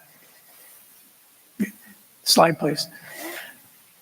Now, here's what it means to you. This is what this room's all about, right? This is how do I connect that? How is the communication link that's going to get all that data, that has to be resilient, that has to be networked, that has to be that I have to work in an environment such that that I've got only the electromagnetic spectrum, right? Where I've got to be able to dominate the spectrum through any contested environment, that the communication has to work, right? And that sounds easy, but it's really hard, right? And I spend a lot of time with rooms, and people give me these PowerPoint briefs, and they give me these lightning bolts, and I go, it's driving me, we have to make it real. And that's what this room's about. How do I make that real? A real networked mesh architecture that shares information globally. Any platform, any sensor to any C2 structure, in any environment. That's what we're trying to build in this multi-domain operations and multi-domain C2. And that's the future. So I have to be able to provide an adversary dilemmas at speed that they can't keep up with across all domains. So this year, we got one of our general officers, we put him in charge. He's going to go out to the Shadow Operations Center at Nellis Air Force Base. He's going to get with all of our joint partners, as well as the intelligence community, as well as industry, as well as the DARPAs and the SCOs, and I call it the ollie income free, right? And a big sandbox to be able to experiment and rapidly prototype on how we're going to do that, to make it real. It'll happen at the Shadow Operations Center at Nellis Air Force Base. Slide, please. But it's not just in conflict, right? We also have to realize the world that we live in right now. I call this the gray zone. Anybody tracking what's going on in Texas?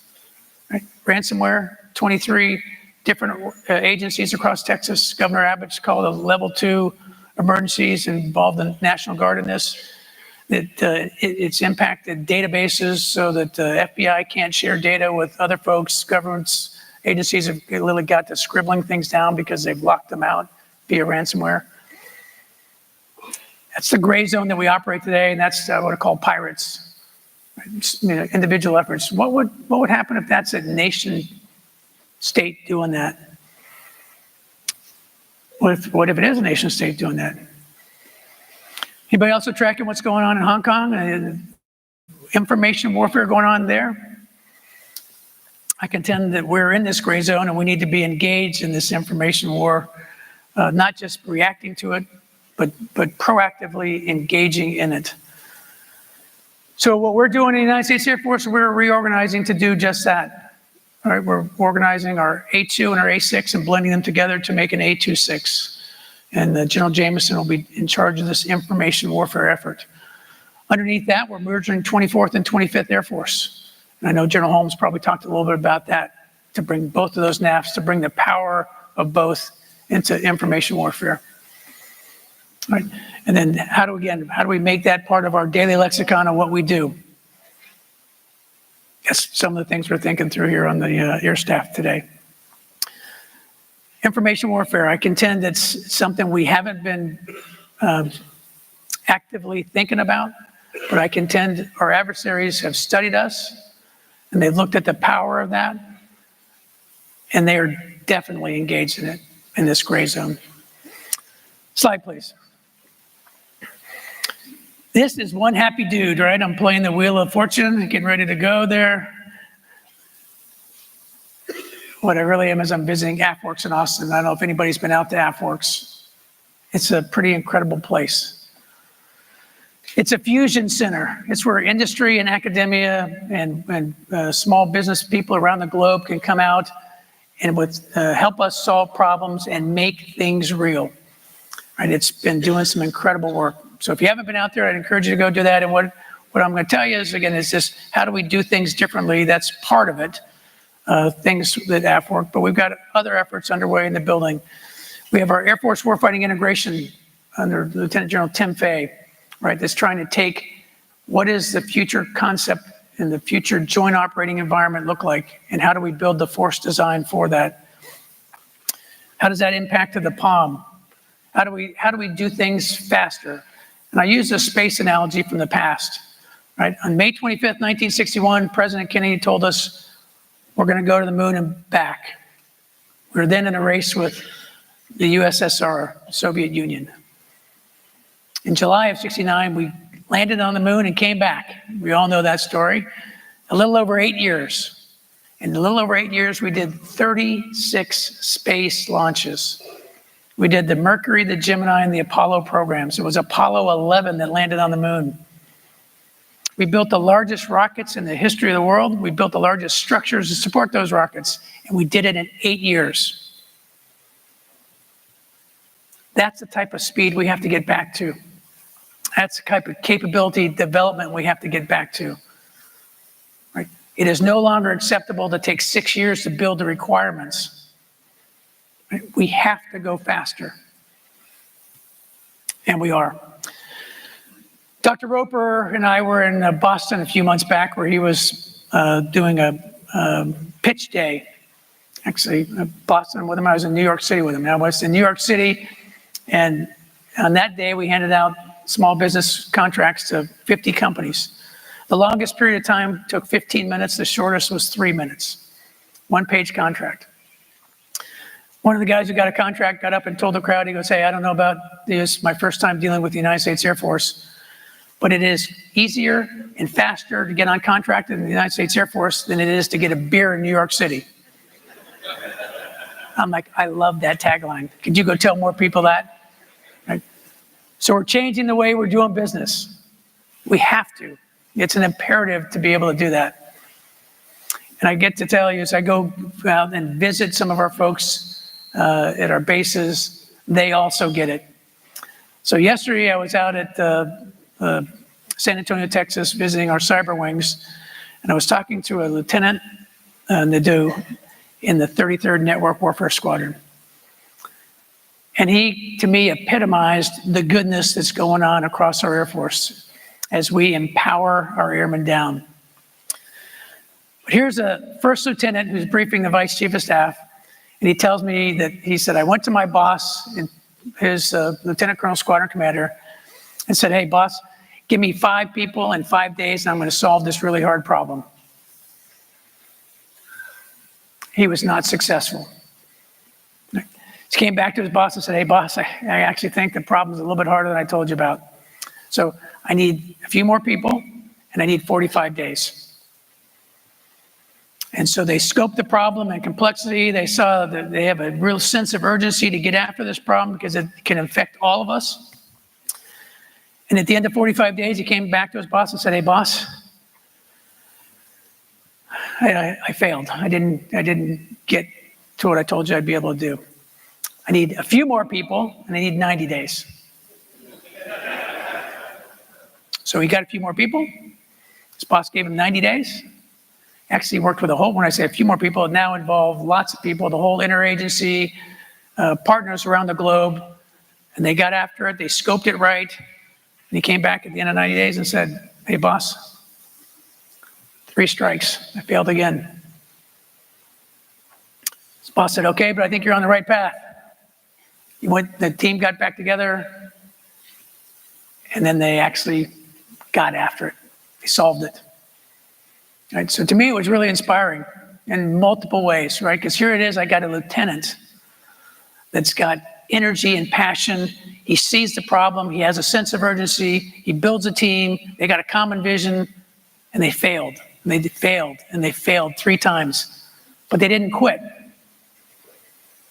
Another really important part of it is we have a boss who empowers that, who actually encourages it, right? He doesn't say, okay, you failed, see ya. He actually encourages them to keep going, right? And ultimately, they get after a really hard problem, and they solve it, right? And that's a microcosm that's going on across the Air Force today. Okay? The chief has said, go long, I trust you, I have your back, don't wait for me. Empowering airmen to make decisions, right?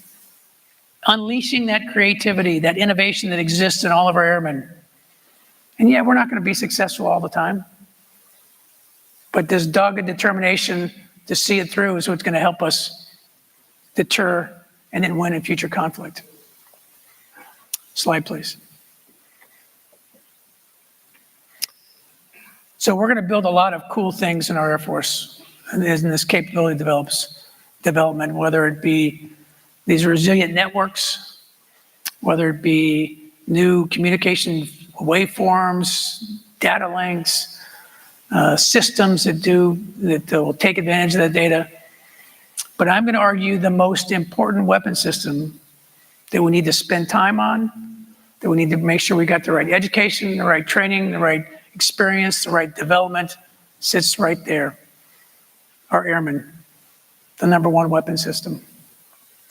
The ones that are going to help us outthink, outcompete any adversary.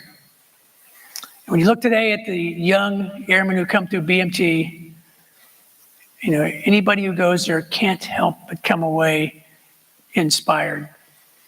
That we take ordinary Americans from across the country, we bring them to Lackland Air Force Base, and 8 weeks later, we send out some pretty extraordinary Americans, extraordinary airmen who are committed to the defense of our nation. They see the challenges ahead of us, and in 10 years, these airmen today will be tech sergeants. Our lieutenants will be majors. They'll be the folks, the mid-level folks leading our Air Force.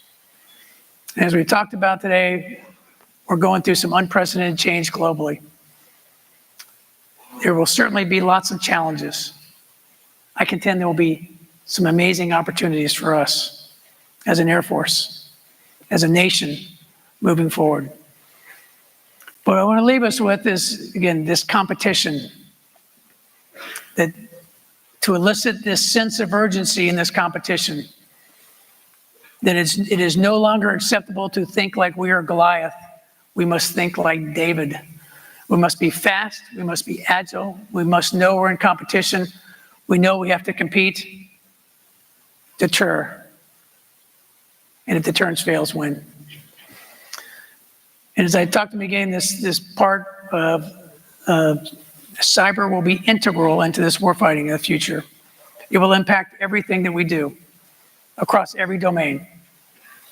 And so whether it be the communication, the resilience, the network, the data that has to flow, to build all that multi-domain operation is going to require the expertise in this room. It's going to require people who can understand the future, think through the problems, help design it, and help deliver that capability at the speed of relevance. And we look forward to working with you to be able to do that. So thanks for joining us here today. I look forward to any questions that you may have, and I'll be happy to give you my 2 cents. Thanks for joining us today.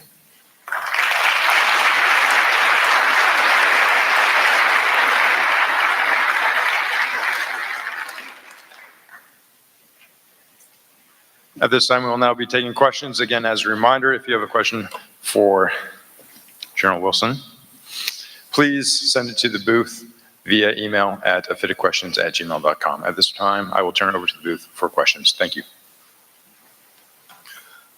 Good morning, General Wilson. First question from the booth. Air Force multi-domain operations has been a significant topic of discussion throughout the AFITC conference. What does joint service multi-domain operations look like, and how are we overcoming the obstacles to accomplish successful joint service MDO functionality? Yeah, so let me try and describe. I'm not sure what it looks like. Here's what we're trying to design. That, as I mentioned, we'll stand up this Shadow Operations Center at Nellis. And we picked Nellis because it happens to be close by many of the training environments that our joint partners will live in. It's close by Yuma for the Marines. It's close by Fallon for the Navy. It's close by the National Training Center for the Army. And it's certainly close by the Nellis Range, where we can try and integrate all those different service components in true joint all-domain command and control. What I've asked all of my partners, my service vice chiefs, is I don't need their money, I need their people. I want their people to come with their best ideas. We got to be able to build a foundational infrastructure that allows the data to be shared across all the different services, across all the different partners, across all the different security environments, that the data can flow, right? So I call this joint interagency bus, so that anybody can clip into it and the data flows. And that's how we're going to get any sensor, any platform, to any C2 node to be able to deliver speed effects at the speed of relevance. I don't know what it is. So is it open architecture? Yes. Is it a standards that we all can agree upon? Yes. Is it something like the CMCC? Yes, where I got to have industry participating in this and helping us come up with what that looks like. But then we have to be able to rapidly experiment, prototype, try it, see what works, and then take the best of all of that and keep iterating on that. What it can't be is it can't be stovepiped. It can't be proprietary. It can't be where the data doesn't share, because anything that slows that down is not going to enable us to win. So how do we do that, and how do we do that at scale? And then I also say it's not a place, because if it's one place, then it becomes one huge vulnerability and one big target. So I have to be able to distribute that and do that from lots of places, but all domains. So when we say multi-domain, I need us to think through all domains: air, land, sea, cyberspace, to be able to take any of that information from any of the platforms, provide the right decisions above that. So is there machine to machine? It has to be machine to machine.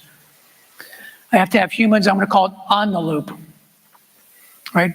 Decision quality information from that data to then provide the right effects It could be a cyber effect. It could be an air effect, maritime, land, space, all of them, parts of them.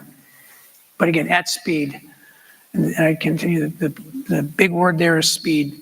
That in the 10 years in the future, I can't take 30 minutes to understand the situation. That's way too long. I used as an example today, there's a company that's been around for a few years called Planet Labs. Anybody can go to their phone today and they can pull up their app and you can download a picture of the planet, any spot on the planet, and you can download it every day. So it's taking a picture of every spot on the planet every day. That's their business model. There's lots of things you can do with that. You can see your competitor's parking lot and how many cars in there and what type of business they're doing. You can see, well, there may be a drought in Latin or South America and that will impact coffee, for example. Lots of things you can do with that data. That's one company. In 10 years, when there's 50 companies doing that, and you're having a picture of every spot on the planet every 10 minutes, what will that mean? And what will it mean when Elon Musk and Jeff Bezos launch their satellite constellations? It will number in the neighborhood of 10,000 satellites within the next 10 years on orbit for global communication and a global internet. What will that mean? And that's why I say the speed is important. And that's why we're going to bring all the partners in and rapidly prototype and experiment and be able to use every training venue from across all the services to try and see what's the best and best of breed, and again, and try and make it real.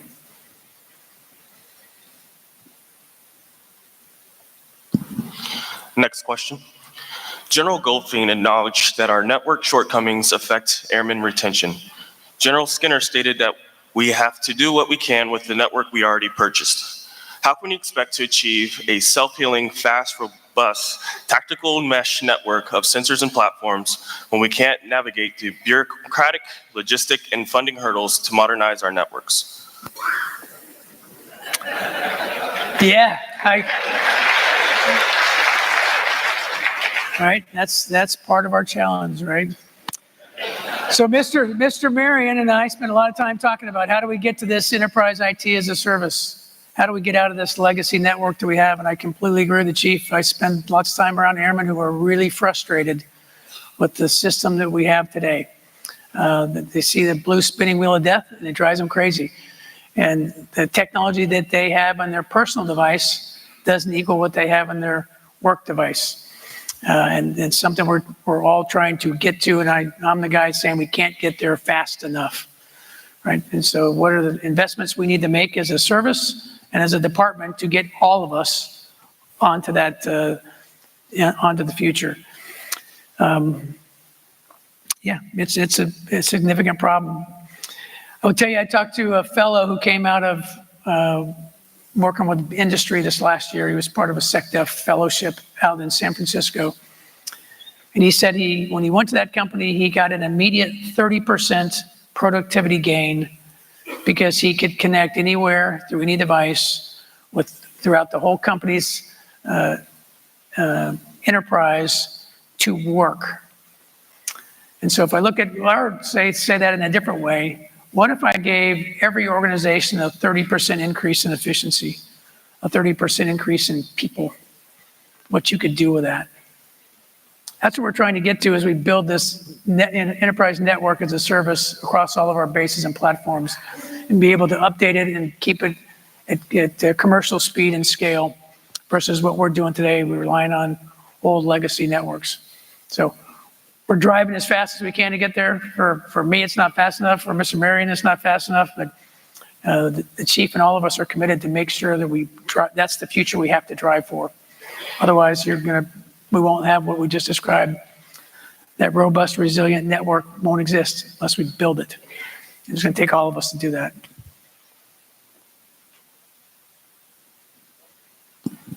Next question. How do we define strategic success against a nation like China? Is it status quo or something else? If I had that answer, I would be.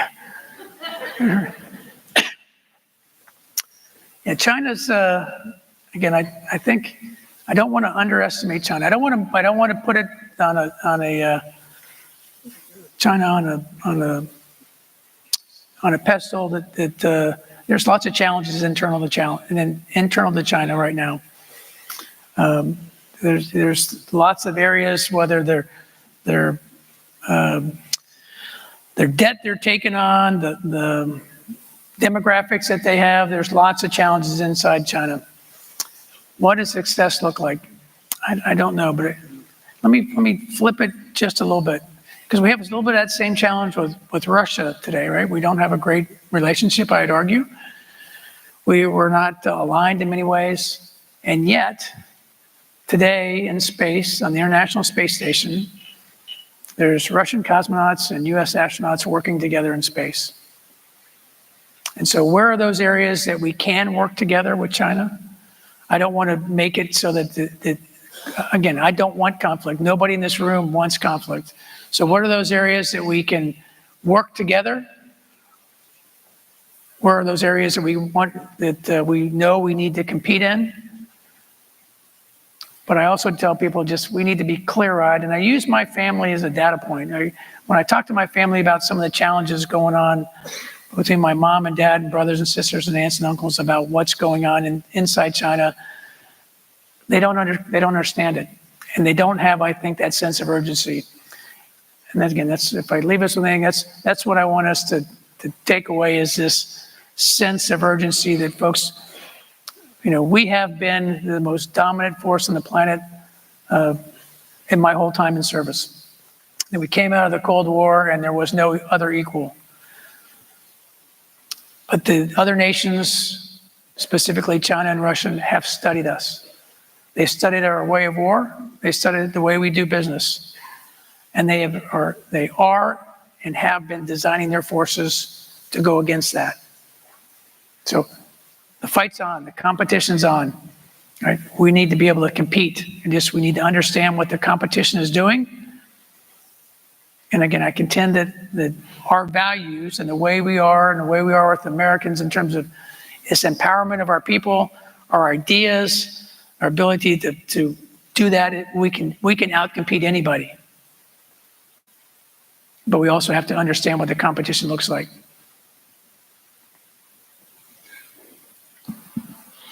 Next question. Are we investing enough in our IT infrastructure to keep pace with the global challenge you described? No. No. So we're trying, though. As we sat through this year's build of the budget, we made it one of the priorities that says we have to invest in the foundational infrastructure. Right? That's required moving forward, right? Again, the initial plan was, let's see if we can get after this in 10 years. And I'm like, 10 years? Well, no. How about 5 years? How about 3 years? How much we have to just realize that without this foundational infrastructure, none of that becomes real. None of the multi-domain operation happens unless we invest in the foundational infrastructure. I'd also say that we think that the budget has probably reached its peak.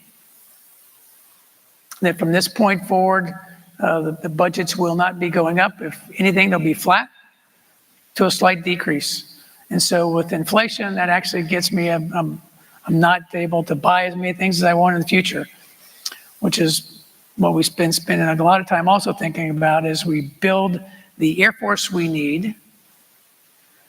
And if the Air Force we need is built around that warfighting concept, this joint warfighting concept that says I have to have a global sensing grid connected through communication to a multi-domain C2 within the ability to provide effects at speed, range, and mass. That's the joint force we need.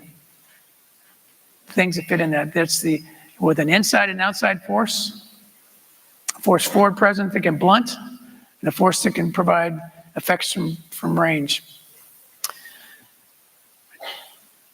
If you're not increasing the speed or lethality of the force, or you're not going to be used in a 2030 warfight, then maybe you should go in this pile over here called the Air Force we don't need. Right? And when I say that, I mean we've been saying we're too small as a force to do the things our nation's asked us to do, so we need more people.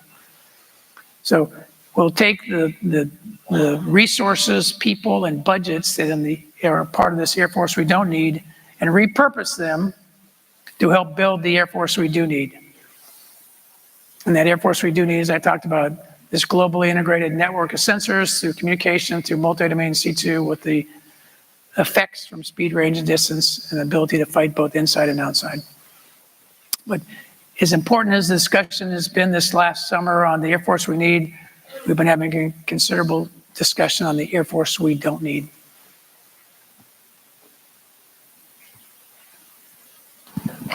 Next question. And last question. General, you discussed the age demographics of our planet. How should we pivot to best motivate and get the most out of the millennial and incoming Generation Z airmen in our workforce? Yeah. So I am the most optimistic guy on the planet when I meet the young people joining our force. A couple of things we need to be able to do. We need to make it easy for those who want to serve our force. I've been spending considerable time with General Jeannie Leavitt. She runs our Air Force recruiting service. And we want to be able to tell people that here's the path to join. I want to ask two questions. Do you want to be in uniform or civilian? Do you want to be full or part-time? And try and get people to join. The people that I do see joining, our millennials, there's lots of things they could do, but they elect to serve. And as part of this value proposition, I think, for our Air Force, they get to hang around some amazing people. They get to work with some amazing technology, and they get to make a difference. Right? So they have this sense of the money's not important. I mean, so it has to be good enough, and the money's good enough. But it's a sense of what I'm able to do and the difference I can make in defense of our nation, in the defense of a better world. So as I meet these young airmen, the lieutenants and the airmen across our force, I'm really positively encouraged. And again, I got a great example of it yesterday at the 2 cyber wings. Some really talented, smart airmen at all levels who saw problems, who had commanders that empowered them to be able to move out, who listened to them. They were taking the initiative. So it wasn't top-down directed, it was bottom-up. It was the people in the force wanting to make a difference and moving us forward. So I'm incredibly optimistic with that. I'm incredibly optimistic that we'll find great talent, that we'll work hard on the force development of that talent to get them the right education, the right training, the right experience. We'll make sure they're confident and proud of what they do, and they're personally and professionally fulfilled, and we'll unleash them to be able to solve some of our nation's hardest problems. And I contend they're the ones that are going to keep us the most dominant Air Force in the history of the world, as part of the greatest nation that's ever existed. Thank you. At this time, I would like to invite Mr. Marion to the stage to offer General Wilson a small token of our appreciation. Let's give a hand for the Vice Chief.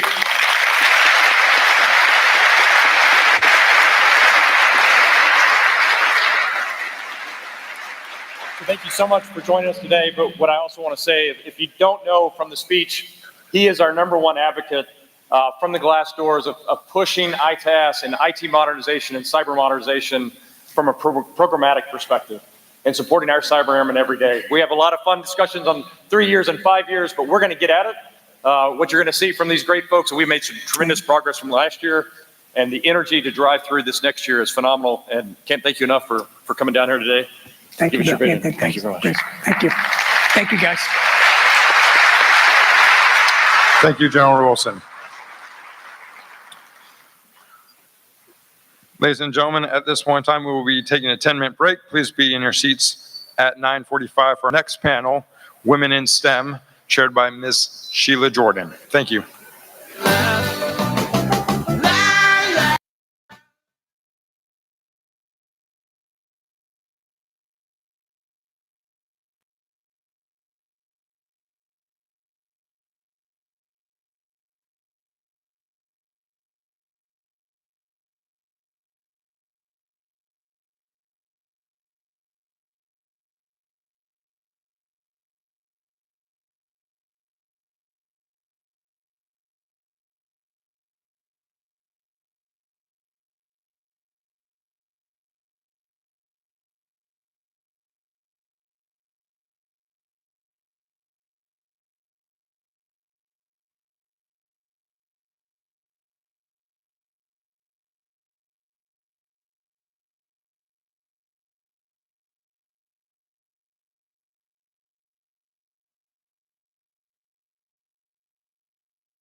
50? We're supposed to start right now? We will begin momentarily. Rock and roll. We're going to 1, 2, 3, 4.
Ladies and gentlemen, please take your seats. At this time, I would like to welcome back Ms. Sheila Jordan, the Senior Vice President and Chief Information Officer at Symantec, along with a panel discussing women in STEM. Let's please give them a warm welcome.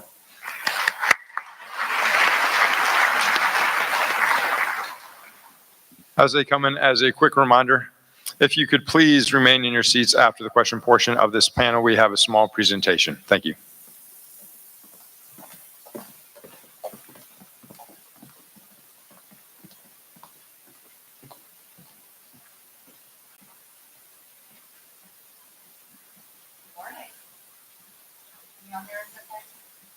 We're getting there. All right, testing. One, All right. 2, 3. All right. So we have an incredible group of women up here today. I think we'll be able to share a couple good stories with you about journeys and of course, why diversity and inclusion of all people, of course, including the men in the audience, is incredibly important to driving any organizational transformation and remaining that best Air Force that the world has ever seen. I will say, coming into the Air Force 2 years ago, I was thinking, okay, this is the military. It's mostly men, right? And, you look around and yes, it is mostly men. I do have to say, mixed feelings. We were all laughing in the ladies' room line. Normally you go to a, pretty much any event and the ladies' room line is usually longer. But if you go to a military event, a lot of times it's like there is no line. We're all just like, wow, this is amazing. But at a tech conference, even more so. I mean, there's usually no one in the line. So I got to say, I was actually a little happy that I waited in the line in the ladies' room today. What do you ladies think? Absolutely. So, but we have some incredible folks today. We're going to jump in and chat, and then we're going to take some questions from the audience, as always. But just starting with Susan Thornton. So, Susan, you have been doing engineering in the Air Force for our acquisition community for over 20 years. Just can you share a little bit about your journey? Sure. Well, I'll start. It's actually been 38 years in the Air Force as a civilian, right out of college. 34 of those years I've actually spent in engineering positions. Even my first 3 executive positions were all engineering positions. It's just this most recent one that's not. But I sort of got into engineering to begin with because I was in high school. I'd always had in my mind I wanted to be a medical doctor. And then I started working in a doctor's office, and I'm like, I just don't like what they do every day. They come into work, they work long hours, and they hear people complain all day. I'm like, that's not what I want to do. So I talked to, well, yeah. So I talked to my math teacher, and luckily he, at the time, so this was the late 70s, he said, why don't you think about engineering? You love science, you love math, you're really good at it. Why don't you go into engineering? I'm like, oh, that sounds intriguing. I went and talked to my high school counselor, and he's like, why do you want to go into engineering? You're a girl. And luckily, I didn't listen to my high school counselor. I listened to my math teacher, and I went to a school for engineering, and it's been great. I've loved every minute of it. I've loved every minute of my career in the Air Force. I will tell you a little bit, just to set the stage in terms of this discussion we're going to have. I want to give some stats. So at that time, of course, there weren't a lot of women going into engineering. If you look at the makeup of today, as of 2017, women are earning 57% of the bachelor's degrees, and that's been true for the last 18 years. More than half of the master's degrees are earned by women, true for the last 17 years. More than half of the PhDs earned by women, true for the last 9 years, but not true in the STEM fields. It's a little bit different. There is some variation in that. Medicine, a little bit better, closer to 50% or better in medicine and medical related fields. Biology, more than 50%. But other than that, when you talk about engineering, IT, computer science, so the reason I bring that up is because we need people to encourage this untapped potential that we have. You know, we talk all the time about a crisis in STEM degrees, but we have a huge untapped potential. So I just encourage people to talk to young women and young men, for that matter, about going into STEM-related fields, because I think it's really a huge untapped potential that we have out there, given those statistics about who's earning degrees in general. So I'll leave it at that. You know, I remember an interview with Warren Buffett a few years back where people are asking him about being the best investor in the world. And he immediately said, well, you know, I only had to compete with 50% of the world. And just commented on, you know, how much more of a rich competitive space it will be once women realize that, yes, you can be the world's greatest investor too.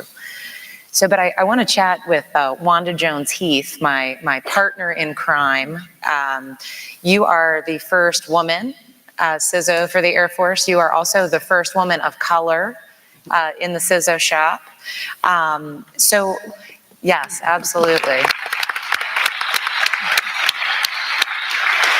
So, what are some things that you think have really driven your success? Just being true to who I am. Knowing my worth, always finding ways to get things done, not taking no for an answer. I've always been interested in STEM. I'm a comp sci major.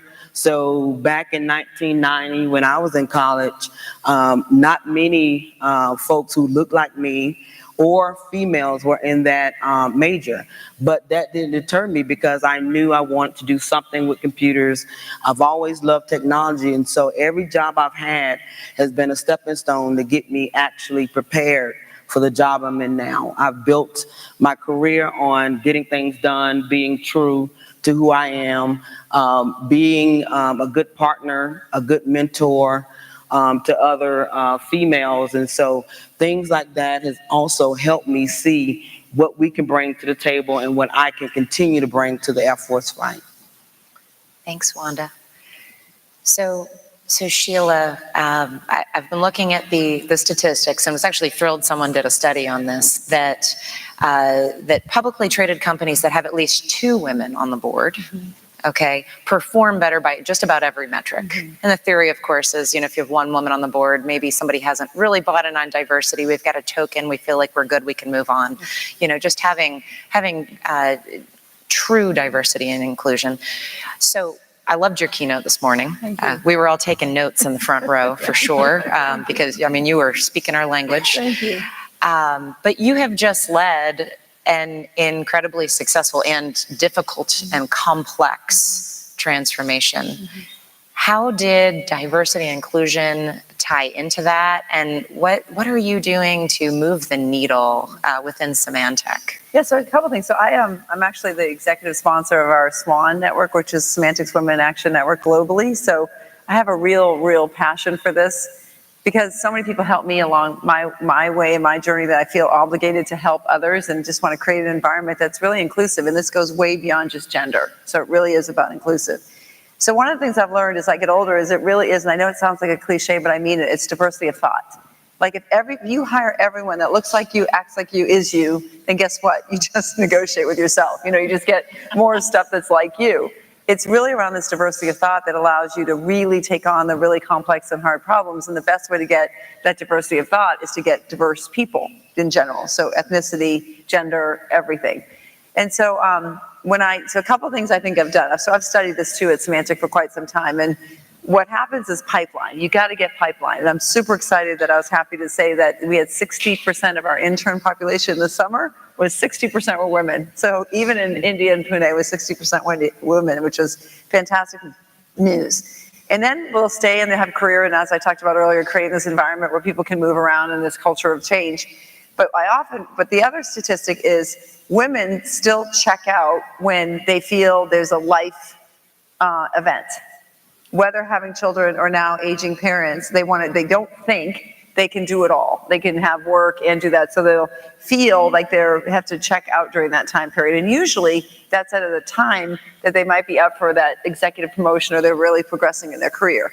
So I would say that it's super important that you create these programs and places in place where you can actually have them feel and prove that they can continue to do both. And I'd actually ask the men in the audience that are often in leadership positions that you have to understand these nuances in life crises, and how do you create an environment where you can be a little bit more flexible. Because we can stand here and say all that we want and do all this great stuff and support and all that. There's still more men in leadership positions, and we can't do it alone. We need the men in the audience to make sure that they're creating their diverse teams as well. And it's just this resonates so much, everything that you're saying. And actually, Susan and I had a very similar conversation maybe a week or two ago in the hallways of the Pentagon. And I remember, Susan, what you said was actually a lot of these issues consistently that are important to women, where we are paying attention to our families, they're actually really important to men too. But men actually a lot of times aren't as comfortable saying, no, this is really important. And so that's kind of sad too. Like we need the men to be able to say, my family is important. I'm getting my kid to kindergarten, whatever that is. I was late to AFITC because I took my child to kindergarten on Monday morning, I will say. And I have to say also my male colleagues, they really pressured me to make sure that I was there for that day. So that recognition, and also allowing our male colleagues to not feel like they're stuck in a gender role where they can't have their whole lives be important too. But Erin, so you, like me, entered the Air Force quite unexpectedly and from industry. So you've been an executive at Amazon and Microsoft. You are now the platform lead up at Kessel Run, one of my favorite places to go cause trouble. And oh yes, we got to get Wanda up there too. But how do you see just diversity and inclusiveness, and how does it differ in the Air Force than from industry? One of the things that's really striking about diversity in the Air Force is that, and it reminds me a lot of Amazon in the very early days when Amazon was pure startup, a couple hundred people. It is much more important what you are delivering, and it is much less important your gender or your ethnicity. And I realize that this could be a double-edged sword. But one of the things that I find to be striking is that it is tacitly accepted in the Air Force that if you're at the leadership table, you're there because you're a leader. There's rarely consideration given as to whether or not you're simply a nominal hire. And in industry, there's so much pressure always to be adding diversity to your teams that sometimes the question of diversity takes precedent over other operational concerns. What I particularly enjoy about the Air Force is something that we've all talked about, and I think something that we as a set seem to hew to as leaders, which is we are not hiring diversity for diversity's sake. We're hiring diversity so we can have access to the best possible talent and bring the most brains to the table to solve a problem. And the urgency with which we operate, particularly in the tech fields and the IT departments in the Air Force, is so high that what really matters sitting there at the table is who has the best thoughts, who has the best execution plan, how do we all move forward? That said, we still do need to increase the amount of diversity that we have at the table. I was looking at the data yesterday. Similar to industry, about 7% of general officers in the Air Force are women, about 25%, give or take overall, of officers are women. And if we're able to increase the talent pool, increase the amount of diversity of candidates we're able to tap into, it will go a long way toward helping us tap into solutions that aren't going to be brought to the table by, the same people who went through the same comp sci programs and played the same video games and came from the same socioeconomic background. We want that diversity at the table. But overall, I would say that the experience within the Air Force has been quite friendly on gender and diversity. I've had fewer harassment issues in the Air Force, and this is an interesting bar, right? I mean, if you're in industry, you're measuring this all the time. Mm-hmm. I'm actually shocked at how rarely I'm called in to manage these issues in the Air Force. They simply don't exist at the same rate for me. Wow. Yeah. So I mentioned earlier just coming in and expecting to be surrounded by men and have heard a lot about the Old Boys Club. I gotta say, pretty much immediately, there was a pretty awesome sisterhood at the Pentagon. Susan was one of the first people I met, Wanda, Michelle Losalis was Rich Lombardi's deputy at the time, very quickly, a great partner in crime. We have Eileen Vadrine as the CDO, Heather Wilson as the secretary at the time. And across the innovation community, I will say it was pretty empowering, actually, to me and even the almost entirely male audience out at the Lean Startup Conference. When Eric Ries, the founder of the Lean Startup Conference, many folks in the room I'm sure know who he is as kind of that founder of the Lean Startup movement. He just wanted to put together an innovation panel for innovation in the Department of Defense, just busting barriers in large bureaucracies. And who was there? So I was there, and I looked to my left, and there's Christy Monaco, the chief of innovation for NGA. And there's Aaron, who's the chief of innovation for NSA. And there's Molly Kane, who founded GovCity. And so it just happened to be women. It wasn't advertised as a women's panel. It was just who's disrupting innovation in the DoD. And actually, even in the men in the audience were saying, that was just the awesomest thing that I've seen. So that's been incredibly empowering. I mentioned to you all the other day, just hearing Peter Diamandis speak at Singularity. We were talking about just why that might be, and looking at how Peter, do you all know who Peter Diamandis is, founder of the X Prize? I would argue that the X Prize in many ways reinvigorated the space race. We had been stuck in 1969, and then all of a sudden there's this challenge to the whole world. Who can create a reusable spacecraft? And now we're talking about going to Mars in my lifetime. That's a pretty quick switch. But Peter was talking about traditional leadership styles, and that the older leadership styles sound very military, actually, very command and control, stay in your box, leadership knows what's going on. We tell you what to do and you do it. That's how the Air Force operates, right? So we all know we're a thinking force. What is it? The General Goldfein says, if you tell the Marine Corps to show up wearing white gloves, they do it. We all say, what the heck are we doing? Why white gloves? What do you mean here? But the new way of leadership that's been adopted in the Silicon Valley really is actually much more stereotypically female characteristics, collaboration and creativity and empathy. And I can bestow the greatest compliment upon Bill Marion and also General Wilson, the Vice Chief of Staff. I would say they have very wonderfully feminine leadership styles. But for you all, what do you think those characteristics are that that leaders really need to not just connect as women, but to bring people together in an inclusive organization to do things that, you know, are really hard or that sometimes people say are impossible? So there's this concept in industry called scenario-based planning.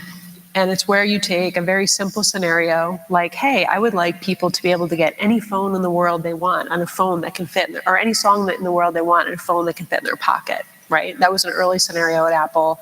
It drove a huge amount of innovation, a lot of focus. And one of the interesting things about scenario-based planning is that it breaks down silos. And it came from the military. And the idea that we're still working in silos and stovepipes and we haven't been able to find our way to that scenario-based planning path is really interesting.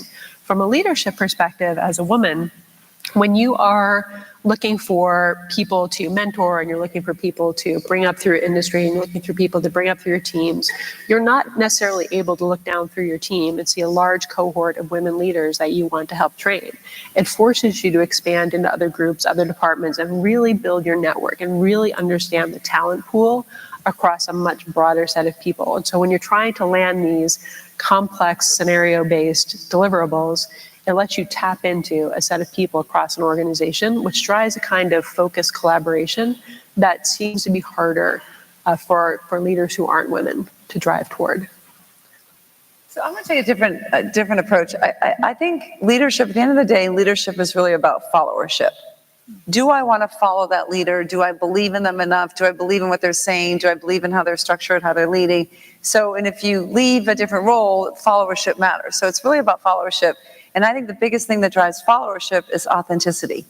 You know, as a leader, you've got good messages to deliver, hard messages, and who you are and how you show up. And if you're the same person that you are on the stage as you are, you know, in the coffee shop. And so being authentic, and I would then say, I don't think there's a difference between gender in being authentic. Right. Mm-hmm. Absolutely. And actually, Sheila, you shared a story with me this morning that really hit me and just reminded me, A, how important it is to be able to pull pieces together and sell your ideas. But also we've talked a lot about how women sometimes are less bold in pushing through those ideas and really kind of want to wait to make sure that we meet all of the requirements and, you know, being so overly respectful. So tell us about that moment and what you found and what that meant for your company. Yeah, so I'd say a couple times it's happened, but my experience was at Disney, Walt Disney World, and I'm going to date myself, but we were doing, many of you know Walt Disney World, I'm hoping, but we were doing, surprisingly, 20 years ago, we were introducing we built theme parks and attractions based upon, we built it and they came. So there was really no centralized database. There wasn't a way to track our guests. If you came 20 times a year or once every 20 years, the operational philosophy is we're going to treat you equally. We want you to all have a great experience, and it's a fantastic experience. So I got interested in, long story short, but interested in the notion of CRM. So connecting the call center to the internet, to the call center to when you check in, loyalty marketing, all the things that we take for granted today. So at that point, it was, you know, I don't know, a couple $100 million investment over 5 years. And so I positioned this to a strategy to see the opportunity of how we could really affect and change the entire experience for our guest. And, you know, got met with several points of resistance. We're spending, that's the same amount of money we spend on a hotel. We know how to do that. Why in the world would we go invest in technology? So all these different points of resistance, because I wasn't effectively communicating effectively. So I had to take it out of Sheila's agenda and Sheila's thought and figure out a way to do this. So interestingly enough, I created a video. Now, this isn't a video like you think about today. This is VHS 20-minute video, you know, on a cartridge.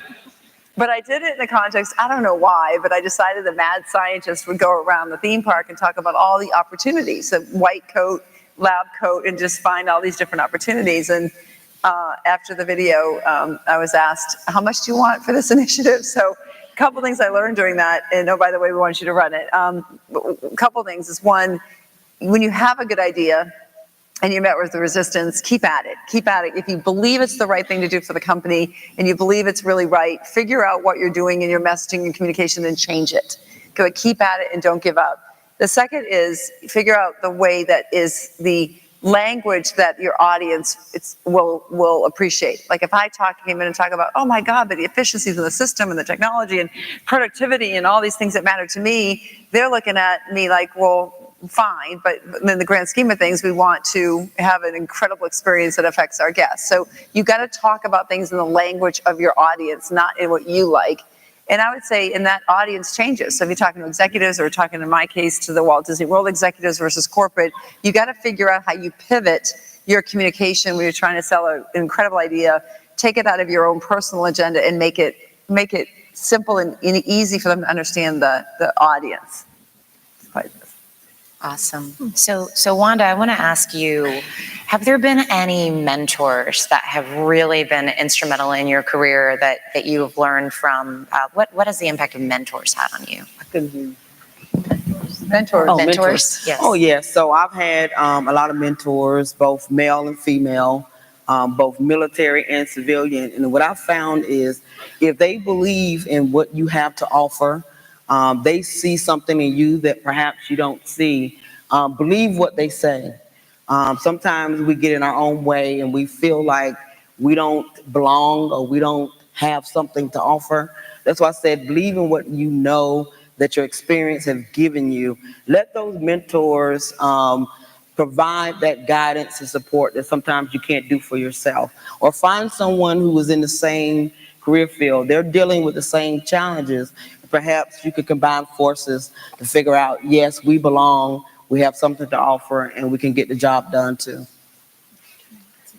Yeah, so I'd like to add something to what Wanda said, and building on the several points that people have made is whether you're seeking out a mentor or you're seeking out people to mentor, don't just mentor, as was said before, people who look like you, who come from the same background, who have maybe the same technical field. Reach out across all the full spectrum. As Wanda mentioned, she had multiple mentors. I did too. I had military men, mostly men early in my career because there was mostly men who could mentor me. Military, civilian, seek that out for your own mentorship, and don't think you are done with mentors when you reach a certain level. Everybody can use help at all different levels. I still have mentors that I seek out for advice, and then I mentor a lot of people, and I try to mentor people across the full spectrum. Again, whether different career fields, men, women. I keep open mentoring appointments on my calendars on Fridays just so I make sure I have that time available to people to come talk to me. And sometimes those mentoring relationships are really short, and sometimes they turn into something longer, but they're really important in a way to help with the diversity. And then I'll add on to one other thing that you mentioned before about our discussion in the Pentagon hallway, and that is I have seen over my career of mentoring people now for at least 30 years of mentoring people, every woman who ever talked to me asked about work-life balance. For the last 10 years, almost every man who comes for mentoring asks that same question. So I find that incredibly encouraging and incredibly important for people to recognize that we all struggle with those same challenges. And so just think about who you're mentoring and how you sort of spread that wealth. And don't forget, you can always use good mentors through no matter where you are. I want us to go ahead, Erin. Junior people in the audience. I was reminded of this just last week, that there are sometimes junior people are hesitant to approach a senior person and ask for coffee or ask for lunch or ask for a little bit of mentoring and attention.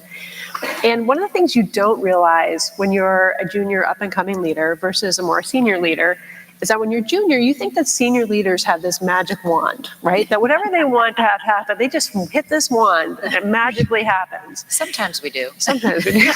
Sometimes we hit the people with the wand. And one of the things that junior people don't realize is that as you become more senior, there are different vehicles, different avenues for getting things done that you no longer have access to. You can't walk into a room, or you shouldn't, and influence a specific feature. You can't influence a small deliverable. You lose the opportunity to influence specific things that happen. You influence at a larger scale. And when junior people come and have coffee or have lunch, it's a two-way street. It gives you visibility into the organization and what's happening on the ground that you don't get otherwise when you're a senior leader.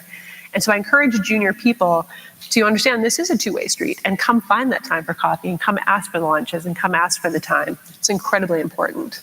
I actually think every senior executive and general officer needs to have a captain and a chief as a mentor. Because, I mean, think about just everyone needs to learn something. Yeah. There's a lot that an SES can teach to a captain, and there is so much an SES can learn from a captain. We all need to keep that in mind. I have many captain and chief mentors, I will say. But I want to ask you ladies, I know it was very important to everyone up here to give the audience a lot of time to engage with them. Before we answer some questions, I do want to ask you all, what's the most important piece of advice that you want to make sure that everyone in this room hears from you? I just think the mentoring piece, again, has been really valuable to me. Both being on the receiving and the giving end. And I certainly think the idea that you can learn from people junior to you certainly been true for me. It wasn't until I was a second level supervisor that I learned how to be a really good first level supervisor from a first level supervisor that worked for me. He was the best supervisor I've known in my career, and I learned a lot from him. So again, I think mentoring is really critical. We don't do this by ourselves. I didn't get here by myself. I got here because of a whole team of people, and it wasn't me.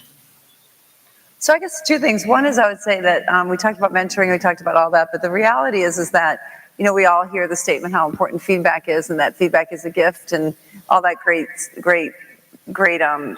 language. And I would say that I've had coaching and development my entire life. But there's also times, whether it's your mentorship or a leader that isn't great, and or gives you feedback that isn't necessarily something it could change you, or just doesn't fit in with who you are and your values and beliefs. So while feedback is a gift, I really think you can re-gift it if you need to. So at times, because I'll just, as an example, I got told by one senior leader in Silicon Valley that, Sheila, you really shouldn't wear red. Well, I love the color red. I love bright colors, and and that was her opinion, and she thought it was a bit too bold and where we were. And so that's just a silly tactical example, but the reality is sometimes you're going to try hard to work for a leader that they're going to try and change you for the bad, or you're going to get some feedback that isn't necessarily fits with your values and beliefs. So make sure you are who you are. You can be who you are. Your values and beliefs are who they are. And as you get this feedback, you can filter that feedback out. The other thing I'd say, and this is just a constant reminder as I get older, is that people show up to work and they want to do a great job. They want to come in and they want to do a great job. And we're all drivers, A-type personalities. You heard about all the stuff we got to all do and come in and want to perform and do all that kind of stuff. And results matter. And activity is not results, right? Activity, and I had 12 meetings today. Who cares? It's about the result. What I would say is I've learned as I got older, that everybody is going through some kind of personal situation. Whether it's big, small, indifferent, whatever that is. The kindergarten didn't have their school supplies, or their aging parents are passing, or whatever that is. But everybody is going through a personal situation.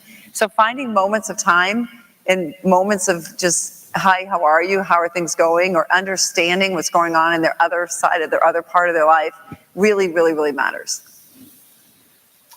For me, early on in my career, there was an executive that I admired, and I was considering taking a job at a company, and he said to me, he's like, look, they're going to pay you really well. It's going to be great. He said, but look around at the kind of leaders they have at that company. He said, is that really the person you want to be? Because the person you become is directly tied to the leaders that you work under. And what I've now come to realize is that as a leader, you're also responsible for helping shape the people who are under you. You want to be authentic. You want to have a high regard for the fidelity of your efforts. And those are important things to signal all the time. But I'd be really thoughtful about making sure that if you're going to join an organization, it aligns with your values. And it's not only going to turn you into the leader you want to be, but then it's going to turn you into the person you want to be. Mm-hmm. I definitely agree with what everyone is saying. I would add that continuous learning. The environment moves so fast. Continue to hone your skills. Continue to build your leadership skills and understanding what people need that work for you or who you work for. But always be willing to learn something new. Listen to what others say because they may have something to say that you may not be aware of. Awesome. And with that, what do you want to talk about? At this time, we will now be taking questions from the audience, again via email. As a quick reminder, we had asked audience members to please keep their seats after the question portion of the panel for a short presentation. Over to the booth for questions.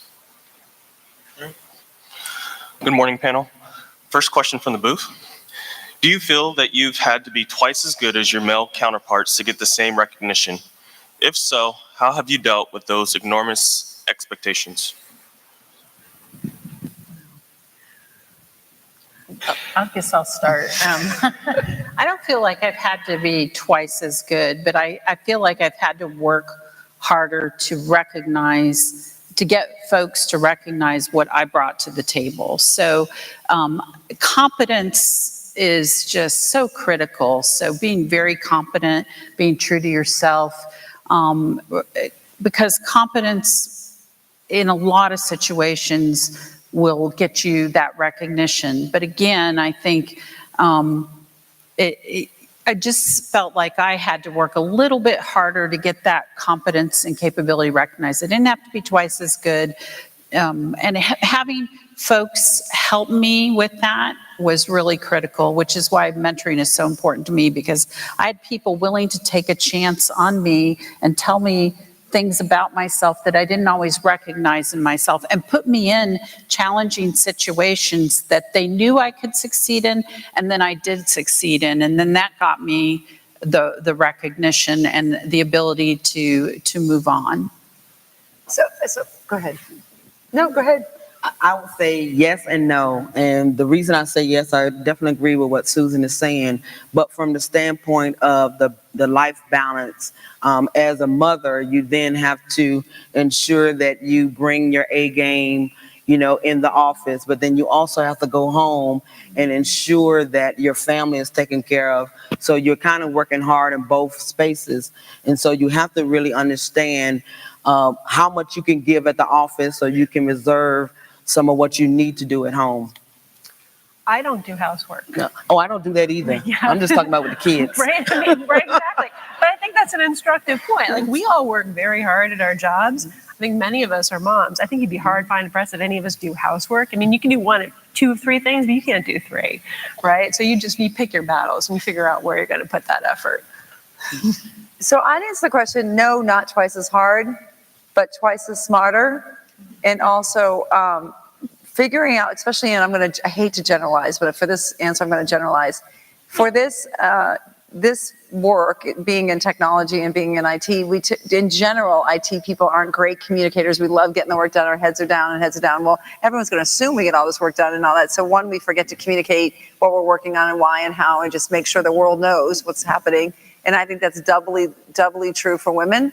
We don't often raise our hand and say, hey, look at the accomplishments that my team did, look what's happening. So I would say smarter and making sure that we get out of our comfort zone on being able to talk about our accomplishments, as openly as others do. All right, next question from the voice of God. Next question. In trying to encourage young women to enter into the STEM fields, what are things you believe could be done to help build the confidence needed to jump into the STEM fields? I think it all starts with they're in grade school now. So I just think the competitions, grade school, what they're doing with a lot of the competitions, Girls Who Code, there's a whole bunch of things that are happening now in the Valley that are around introducing them earlier. I have two kids, 24 and 26, who through college, I watch them and I love that age group. I love the millennials. I love the interns. Many of you may fall into that classification because you guys don't see color. You don't see gender. You really don't. You just basically, the groups work together and they're working, it's even. It's much more even than say when it was when I went to school. So I just think giving women the opportunity to be successful, we're starting to see 50% of computer science schools be 50-50. We're starting to see that improve. So I think it's naturally getting better, and I think we as industry and in organizations have to create the environments that these individuals, all individuals, can flourish. And I'll add to what Sheila said, and that is I still do hear from young women occasionally that they're not encouraged, or some teachers and or people around them will actually actively discourage them. And so I would just say encouraging the young people around you. It doesn't have to be, it can be a neighbor kid, it can be, a relative. I'm a mother myself, but I have lots of nieces and nephews and grandnieces and grandkids and all of that stuff. And so whenever I get the opportunity where, like if I see them build something, I'd say, oh, you'd be a good engineer because you built that thing, whether they're a male or a female, and just talking about science, talking about math and engineering and how important it is, not leaving out the other stuff, but I think that just lending that encouragement to the young people around you, I think will help that naturally evolve more.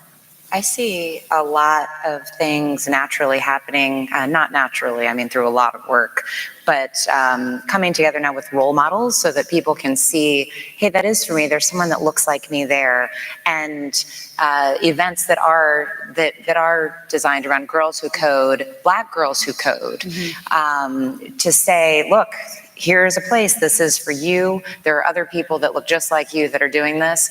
And I gotta say the toys have come a long way, because when I was playing with Barbie, let me tell you, there was a Barbie that said, math is hard, okay? And luckily, I was very good at math, and I thought it was actually kind of hilarious that Barbie singing math is hard. It didn't actually hit me as like oh, this is a horrible message. Now I'm like, oh my gosh, what's wrong with people? But I got to tell you, my kids own exactly 2 Barbies. One is an astronaut, and one is a lab director. My 4-year-old, we call her Rain Man because she'll get out her little drill, put her airplane together, she'll probably create just about anything out of Legos. So, I mean, the toys are great. 3 and 4 years old, you can program your own robot. You can start doing some basic coding. So it's coming a long way. And they're pink sometimes, gotta say. But I think we're forgetting something. I mean, this is the Air Force, right? There are so many young people still, particularly young women, who think that the Air Force is all about planes and only about planes. And the Air Force is about data and intelligence and how we solve hard problems in a very complex, fast-moving world. If you see young women around you, encourage them to consider the Air Force. Young women think that the only path to a career in STEM now is to go to college, get a degree, and move out into the world. And there are so many young women, there are so many young people, frankly, but there are so many young women who would benefit from the opportunity to join the Air Force. And if that's how they want to move their STEM career forward, let's have those conversations. We all know those young people. Great. I will share actually one more thing that you just made me think of. So I met a young woman, she's a high school student. She actually really wants to do STEM in the Air Force. And she's going through the recruiting process at USAFA. And just her mom mentioned to me in passing, it was really odd. She hasn't talked to a single woman in the recruiting process. And so I immediately said, oh my goodness, she is coming to me to the Pentagon. And she did. She met Eileen, she met Susan, I believe, in the hallway. She met General Van Ovost, and I was just like, oh my gosh, we need to show her that women exist in the Air Force. And so while I guess in the world, there are things that say this is for you, we need to do a better job in that recruiting process for sure. That was a great question. What else do we have? Unfortunately, due to time, this will be the last question. What is the top piece of advice you provide to your mentees?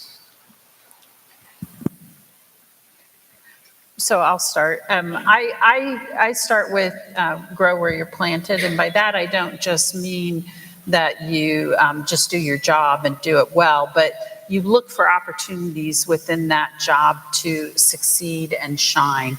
And I talked about this yesterday. And so a lot of times early in my career, I took some really not so great jobs. And because I saw them as, this is a job nobody else wants. I have an opportunity, if I can turn this around into something great, then I can make a difference. And so I took crap jobs, turned them into something beautiful. And so I grew where I was planted, but then that gave me other opportunities because I did that. So that's one of my top pieces of advice.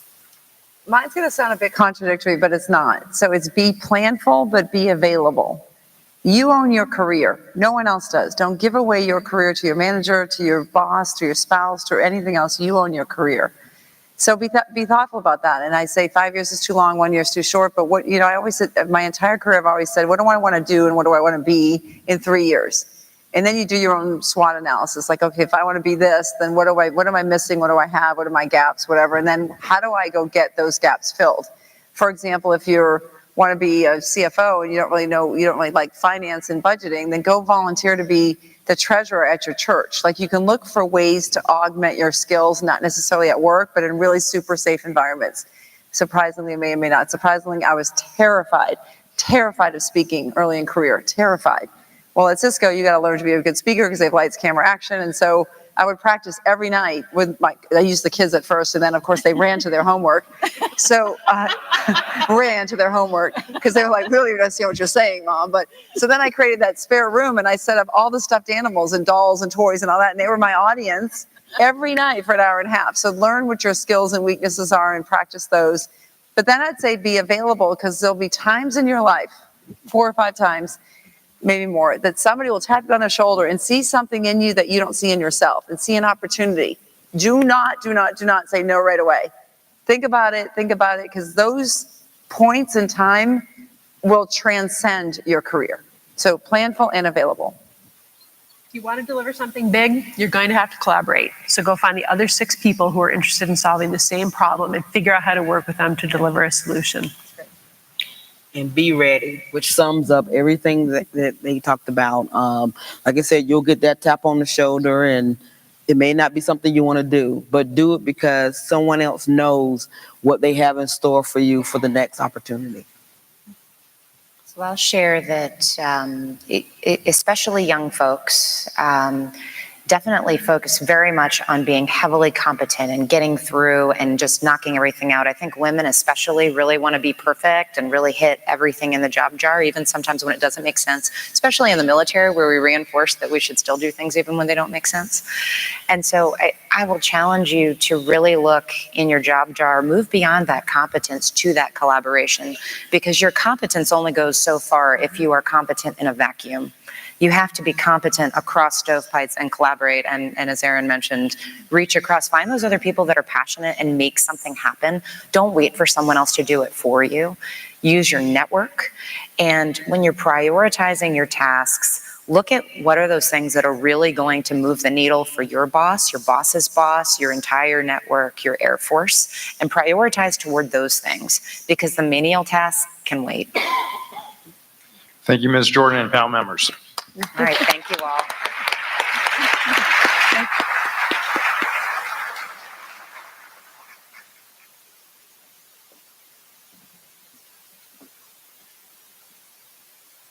Good job. Thank you. At this time, I would like to turn it over to Mr. Steve Warner, Director of MGM Works.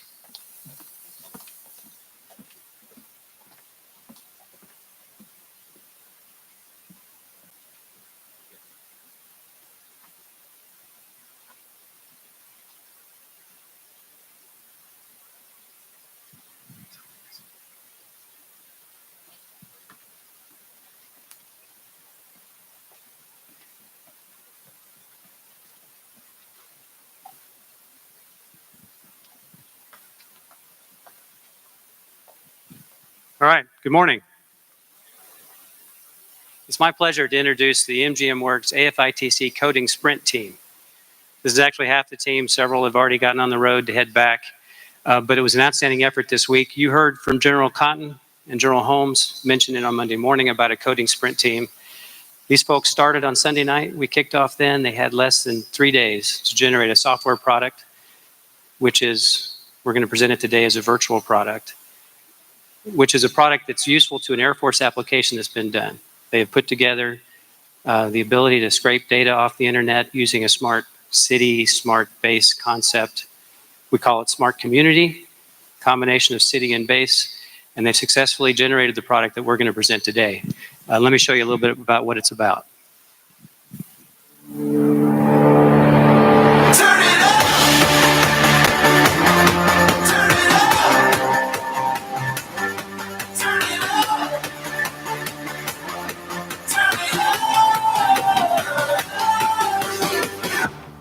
At MGM Works, our mission is to foster the collision of ideas between what the Air Force is working on and with any source of ideas from outside the gate. And this coding sprint is about just that. It's designed to deliver a list of the different events that are going on inside the local area to ensure that the military members are aware of all the activities that they can participate in and the things available for them inside the local community.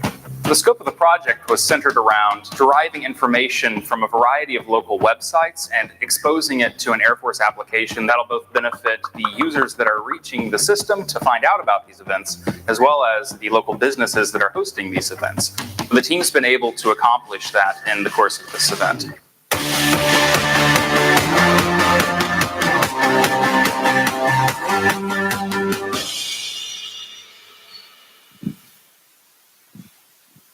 All right, thank you.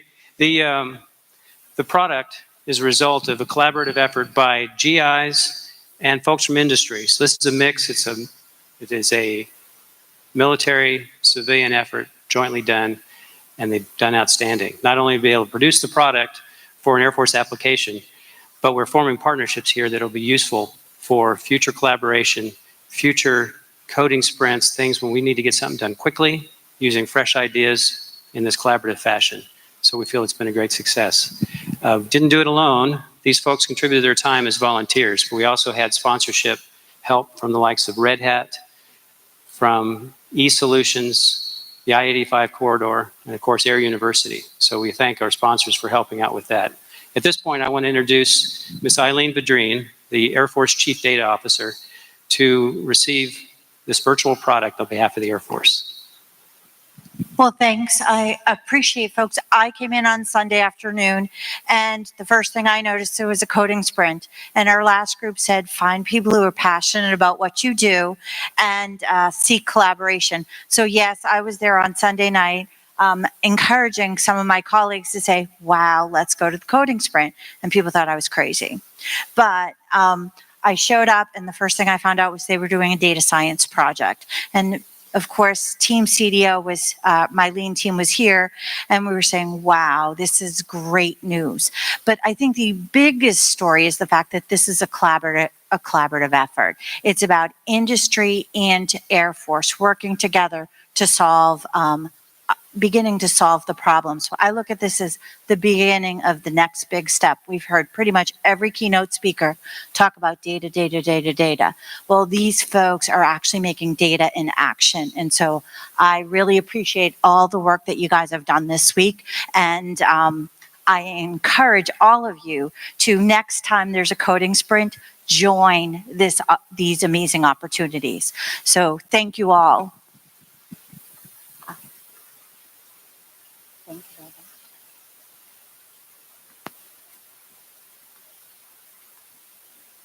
Can we give them all? Let's give them a round of applause. This is amazing.